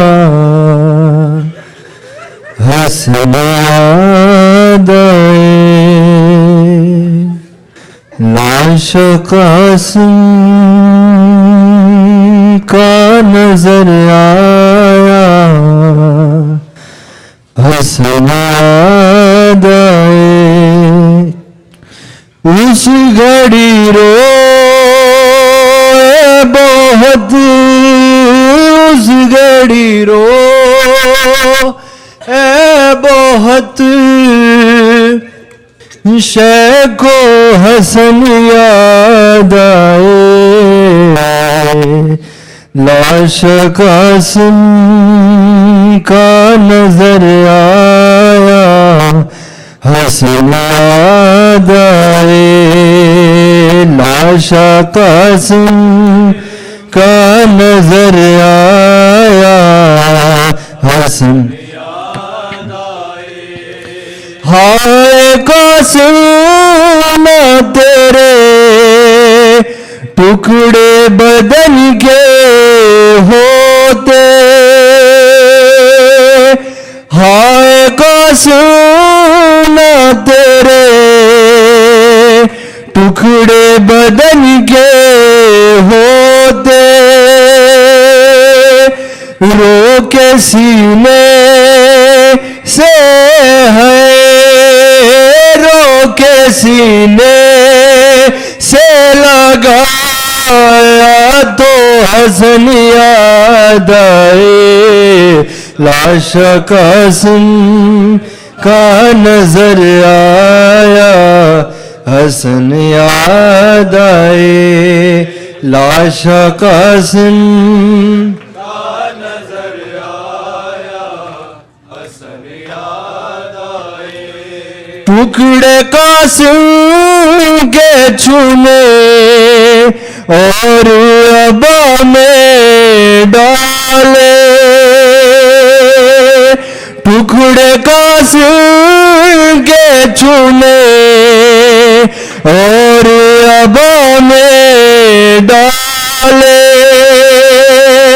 باندھ کر لاشا ہے باندھ کر لاشا اٹھایا تو حسن یاد آئے لاش قاسم کا نظر آیا حسن یاد آئے لاش قاسم کا نظر آیا حسن یاد آئے فیضی شبیر جو قاسم کا جنازہ لائے فیضی شبیر جو قاسم کا جنازہ لائے زخمی تیروں کے ہے زخمی تیروں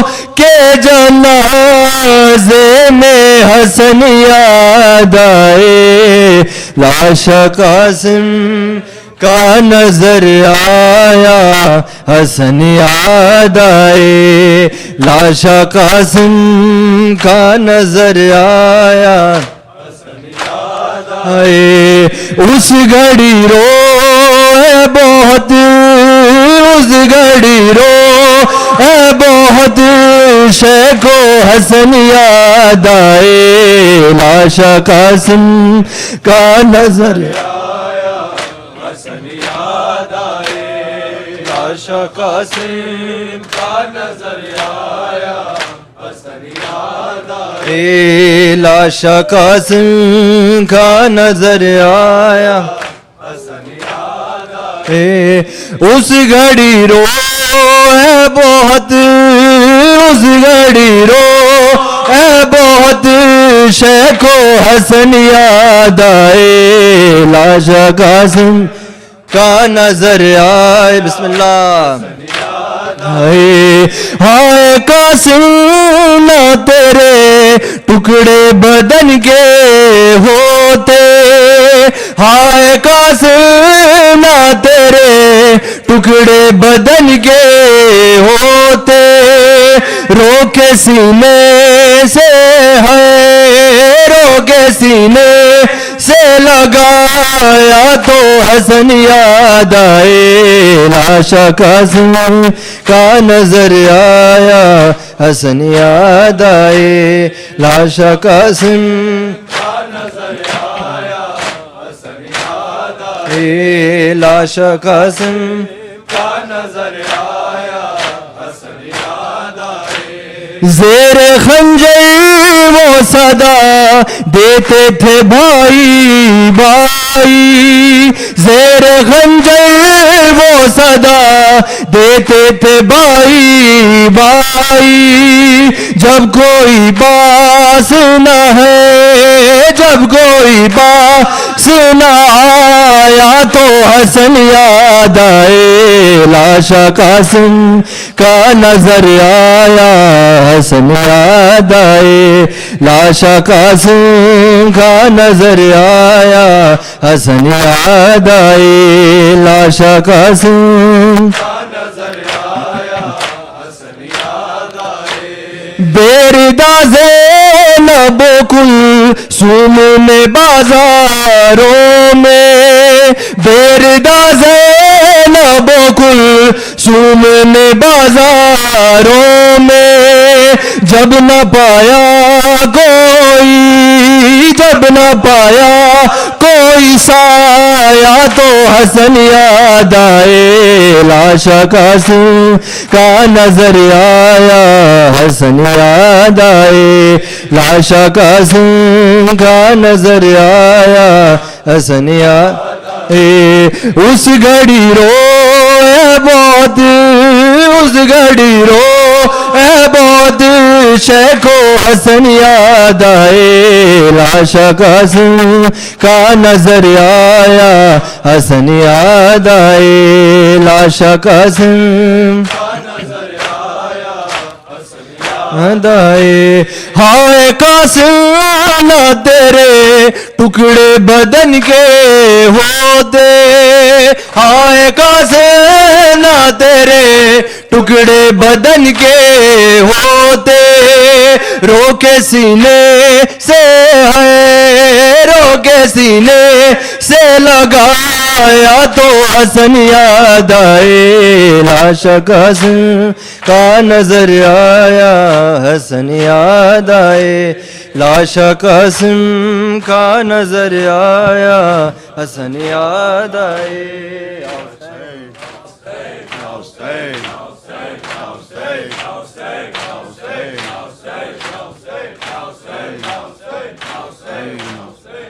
بیوہ حسن کی رو کر پکاری لاؤ سکینہ قاسم دی مہندی بیوہ حسن کی رو کر پکاری لاؤ سکینہ قاسم دی مہندی بیوہ حسن کی رو کر پکاری لاؤ سکینہ قاسم دی مہندی بیوہ حسن کی رو کر پکاری لاؤ سکینہ قاسم دی مہندی بیوہ حسن کی رو کر پکاری لاؤ سکینہ قاسم دی مہندی بیوہ حسن کی رو کر پکاری لاؤ سکینہ قاسم دی مہندی بیوہ حسن کی رو کر پکاری لاؤ سکینہ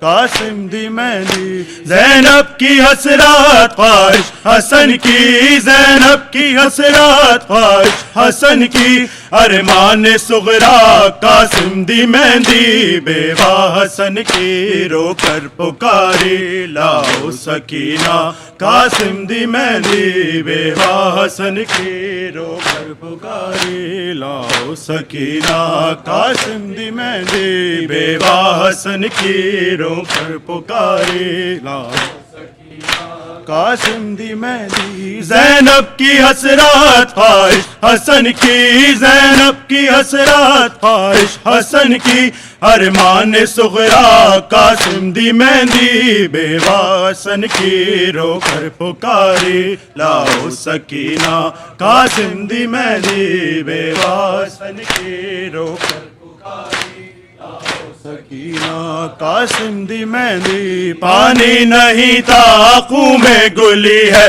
جو بو ہے خوں کی خوشبو وہی ہے پانی نہیں تھا خوں میں گلی ہے جو بو ہے خوں کی خوشبو وہی ہے پامال ہو کر رن میں سمو سے پڑتی ہے نوحہ قاسم دی مہندی بیوہ حسن کی رو کر پکاری لاؤ سکینہ قاسم دی مہندی بیوہ حسن کی رو کر پکاری لاؤ سکینہ قاسم دی مہندی بیوہ حسن کی رو کر پکاری لاؤ سکینہ قاسم دی مہندی بازو جدا ہے ٹکڑے بدن ہے ماتم کا جوڑا پہنے دلہن ہے بازو جدا ہے ٹکڑے بدن ہے ماتم کا جوڑا پہنے دلہن ہے دولہا کی ماں کو اجڑی دلہن کو دیتی ہے پرسا قاسم دی مہندی بیوہ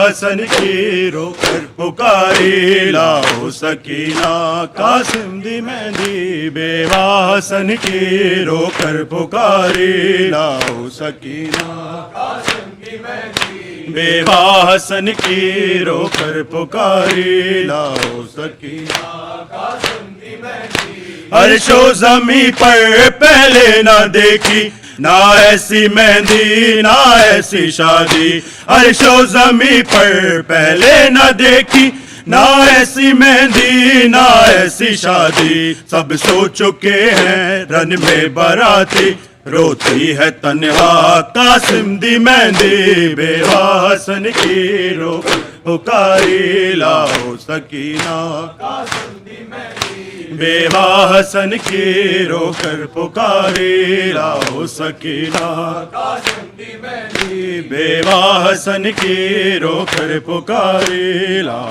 سکینہ قاسم دی مہندی ٹکڑے بدن کے ابن حسن کے دامن میں چن کر شبیر لائے ٹکڑے بدن کے ابن حسن کے دامن میں چن کر شبیر لائے مادر یہ سمجھی خیمے کے در پر لائے ہیں مولا قاسم دی مہندی بیوہ حسن کی رو کر پکاری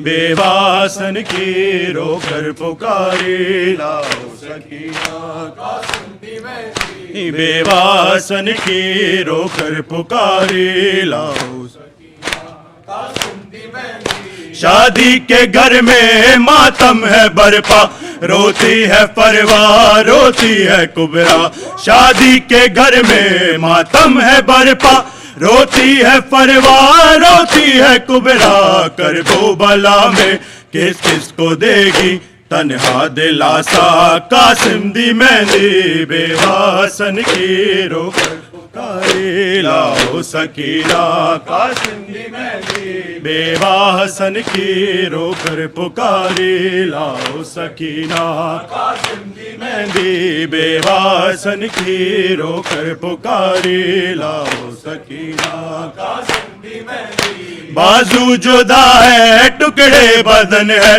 ماتم کا جوڑا پہنے دلہن ہے بازو جدا ہے ٹکڑے بدن ہے ماتم کا جوڑا پہنے دلہن ہے دولہا کی ماں کو اجڑی دلہن کو دیتی ہے پرسا قاسم دی مہندی بیوہ حسن کی رو کر پکاری لاؤ سکینہ قاسم دی مہندی بیوہ حسن کی رو کر پکاری لاؤ سکینہ قاسم دی مہندی ٹکڑے بدن کے بنے حسن کے دامن میں چن کر شبیر لائے ٹکڑے بدن کے بنے حسن کے دامن میں چن کر شبیر لائے مادر یہ سمجھی خیمے کے در پر لائے ہیں مولا قاسم دی مہندی بیوہ حسن کی رو کر پکاری سکینہ قاسم دی مہندی بیوہ حسن کی رو کر پکاری لاؤ سکینہ قاسم دی مہندی یا حسین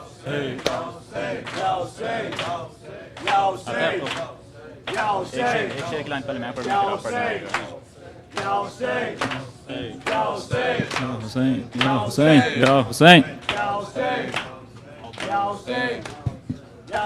ہائے ہائے قاسم ہائے قاسم ہائے ہائے قاسم ہائے قاسم ہائے ہائے قاسم ہائے قاسم ہائے ہائے قاسم ہائے قاسم قیدی بن کر پابند رسن لاشوں سے جو گزرے اہل حرم ہر بی بی اپنے پیاروں سے ہوتی تھی ودا کر کے ماتم ایک بی بی فاطمہ بنت حسن پامال بدن قاسم کی بہن کسی ایک جان سے رخصت نہ ہوئی کسی ایک جان سے رخصت نہ ہوئی ٹکڑوں میں جو تھا بھائی کا بدن ہائے ہائے قاسم ہائے قاسم ہائے ہائے قاسم ہائے قاسم تیری بہن غریب نو نہیں بھولنا تیری بہن غریب نو نہیں بھولنا تیرے قتل دا منظر ہے قاسم ہائے ہائے قاسم ہائے قاسم ہائے ہائے قاسم ہائے قاسم کدی اس ٹکڑے تے ہائے قاسم کدی اس ٹکڑے تے ہائے قاسم ہائے ہائے قاسم ہائے قاسم ہائے ہائے قاسم ہائے قاسم کبھی صحرا دیکھ کے روتی تھی کبھی گش کھا کے گر جاتی تھی صحرا دیکھ کے روتی تھی کبھی گش کھا کے گر جاتی تھی پامال ہوا تھا بھائی جہاں پامال ہوا تھا بھائی جہاں اس خون پہ گر کر ہے قاسم ہائے ہائے قاسم ہائے قاسم ہائے ہائے قاسم ہائے قاسم کبھی اس ٹکڑے پر ہے قاسم کبھی اس ٹکڑے پر ہے قاسم ہائے ہائے قاسم ہائے قاسم ہائے ہائے قاسم ہائے قاسم وچ رسیاں دے پابند ہوئی نہیں بہن غریب دا وس کوئی رسیاں دے پابند ہوئی نہیں بہن غریب دا وس کوئی ہوندے ہاتھ آزاد تے مر جاندی ہوندے ہاتھ آزاد تے مر جاندی تیرا ماتم کر کر ہائے قاسم ہائے ہائے قاسم ہائے قاسم ہائے ہائے قاسم ہائے قاسم کدی اس ٹکڑے تے ہائے قاسم کدی اس ٹکڑے تے ہائے قاسم ہائے ہائے قاسم ہائے قاسم ہائے ہائے قاسم ہائے قاسم کس شان سے تم دولہا تھے بنے کس شان سے تھی بارات چلی کس شان سے تم دولہا بنے کس شان سے تھی بارات چلی بیٹھی رہی دلہن حجڑے میں ہائے نہ پلٹ کر ہائے قاسم ہائے ہائے قاسم ہائے قاسم ہائے ہائے قاسم ہائے قاسم کبھی اس ٹکڑے پر ہائے قاسم کبھی اس ٹکڑے پر ہائے قاسم ہائے ہائے قاسم ہائے قاسم ਹਾਏ ਹਾਏ ਕਾਸਿਮ ਹਾਏ ਕਾਸਿਮ ਤੈਨੂੰ ਨਾਲ ਦੁਆਵਾਂ ਮਾਂ ਉਜੜੀ ਮੈਦਾਨ ਦੇ ਪਾਸੇ ਟੋਰਿਆ ਸੀ ਨਾਲ ਦੁਆਵਾਂ ਮਾਂ ਉਜੜੀ ਮੈਦਾਨ ਦੇ ਪਾਸੇ ਟੋਰਿਆ ਸੀ ਉਹਦੀ ਮਿਹਨਤ ਕਰ ਪਾਮਾਲ ਗਿਆ ਦੀ ਮਿਹਨਤ ਕਰ ਪਾਮਾਲ ਗਿਆ 9 ਲੱਖ ਦਾ ਲਸ਼ਕਰ ਹਾਏ ਕਾਸਿਮ ਹਾਏ ਹਾਏ ਕਾਸਿਮ ਹਾਏ ਕਾਸਿਮ ਹਾਏ ਹਾਏ ਕਾਸਿਮ ਹਾਏ ਕਾਸਿਮ ਕਦੀ ਇਸ ਟੁਕੜੇ ਤੇ ਹਾਏ ਕਾਸਿਮ ਕਦੀ ਇਸ ਟੁਕੜੇ ਤੇ ਹਾਏ ਕਾਸਿਮ ਹਾਏ ਹਾਏ ਕਾਸਿਮ ਹਾਏ ਕਾਸਿਮ हाय हाय कासिम हाय कासिम फरवा ने कहा बेटा कासिम कह देना दादी जहरा से फरवा ने कहा बेटा कासिम कह देना दादी जहरा से गुर्बत की कमाई टुकड़ों में गुर्बत की कमाई टुकड़ों में भेजी है सजा कर हाय कासिम हाय हाय कासिम हाय कासिम हाय हाय कासिम हाय कासिम कभी इस टुकड़े पर हाय कासिम कभी इस टुकड़े पर हाय कासिम हाय हाय कासिम हाय कासिम हाय हाय कासिम हाय कासिम सानू रास नयाई कर बबला तू बाज कफन में बाज रदा सानू रास नयाई कर बबला तू बाज कफन में बाज रदा तेरे कत्ल दे बाद लईना ने तेरे कत्ल दे बाद लईना ने मेरी लुट लही चादर हाय कासिम हाय हाय कासिम हाय कासिम हाय हाय कासिम हाय कासिम कदी इस टुकड़े ते हाय कासिम कदी इस टुकड़े ते हाय कासिम हाय हाय कासिम हाय कासिम हाय हाय कासिम हाय कासिम उठ कासिम देख तेरी दुल्हन तेरी लाश पे रोने आई है तेरी दुल्हन तेरी लाश पे रोने आई है ए काश ये शादी रास आती बस जाता तेरा घर है कासिम हाय हाय कासिम हाय कासिम हाय हाय कासिम हाय कासिम कभी इस टुकड़े पर हाय कासिम कभी इस टुकड़े पर हाय कासिम हाय हाय कासिम हाय कासिम हाय हाय कासिम हाय कासिम होया टुकड़े टुकड़े नाल जहर मेरे बाबे हसन दा पाक जिगर टुकड़े टुकड़े नाल जहर मेरे बाबे हसन दा पाक जिगर ओही टुकड़े टुकड़े विच मकतल टुकड़े टुकड़े विच मकतल तेरी लाश बिरादर है कासिम हाय हाय कासिम हाय कासिम हाय हाय कासिम हाय कासिम कभी इस टुकड़े पर हाय कासिम कभी इस टुकड़े पर हाय कासिम हाय कासिम हाय कासिम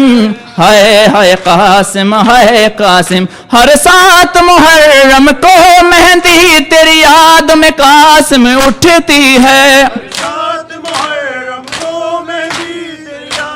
कासिम उठती है दूल्हा दूल्हा कासिम दूल्हा दूल्हा दूल्हा कासिम दूल्हा होता है लबों पर हाय कासिम हाय हाय कासिम हाय कासिम हाय हाय कासिम हाय कासिम कभी इस टुकड़े पर हाय कासिम कभी इस टुकड़े पर हाय कासिम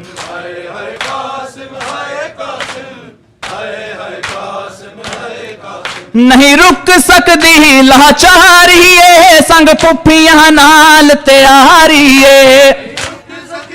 लाचारी संग पुफियां नाल तैयारी उठ आखरी वारी गल लाके उजड़ी नु विदा कर हाय कासिम हाय हाय कासिम हाय कासिम हाय हाय कासिम हाय कासिम कभी इस टुकड़े पर हाय कासिम कभी इस टुकड़े पर हाय कासिम हाय हाय कासिम हाय कासिम हाय हाय कासिम हाय कासिम अल्लाह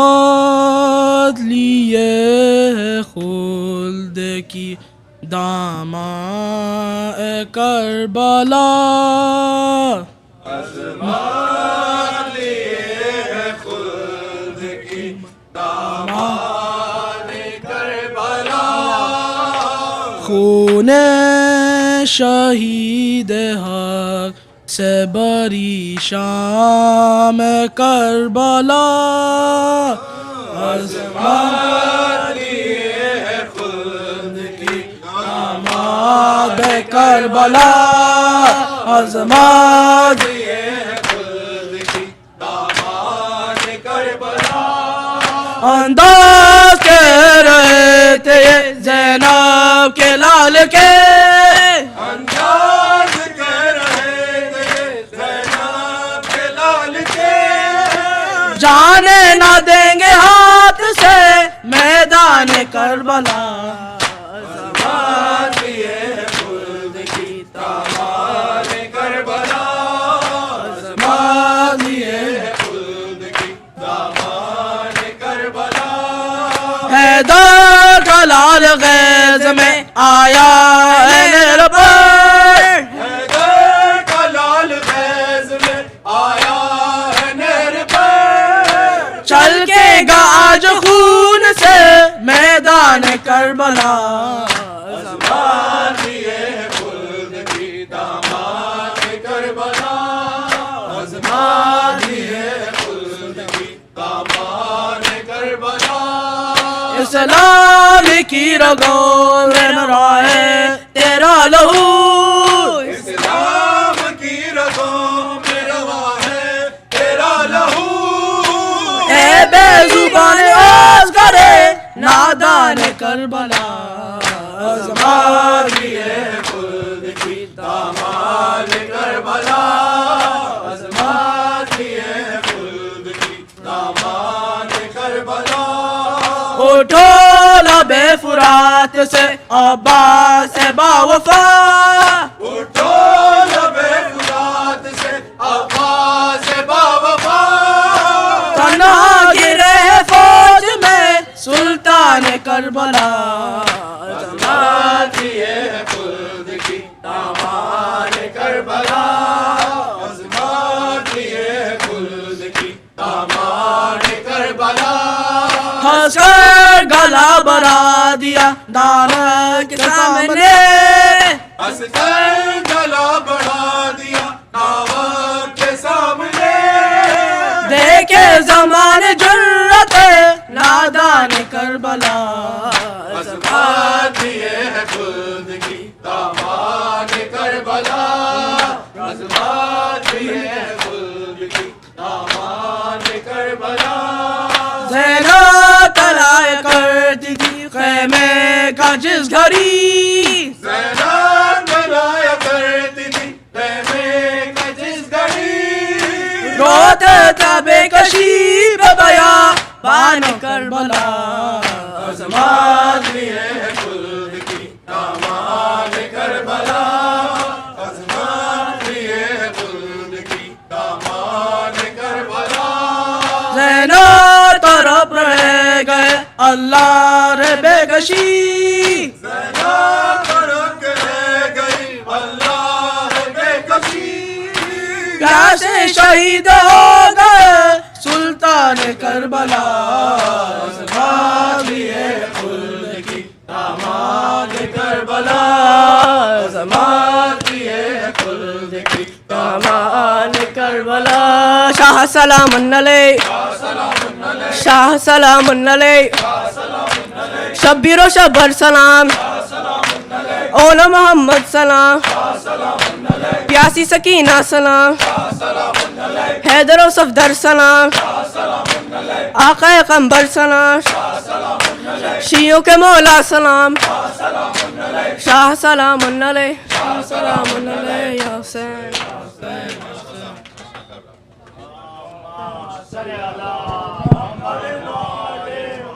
السلام علیکم یا ابا عبداللہ، السلام علیکم ابن رسول اللہ، السلام علیکم جمیع شہداء دشت کربلا خصوصاً سیدی مولا ابو الفضل عباس ابن امیر المؤمنین. السلام علیکم ورحمۃ اللہ وبرکاتہ. السلام علیکم یا غریب الغرباء. السلام علیکم یا معین الضعفاء الفقراء سلطان ابو الحسن یا علی ابن موسی رضا. السلام علیکم ورحمۃ اللہ وبرکاتہ. السلام علیکم صاحب العصر والزمان. السلام علیکم شریک القرآن. السلام علیکم یا مظہر الایمان. اجل اللہ تعالی فرجک سأل اللہ تعالی مخرجک و ظہورک وجعلنا من اعوانک و انصارک ورحمۃ اللہ وبرکاتہ.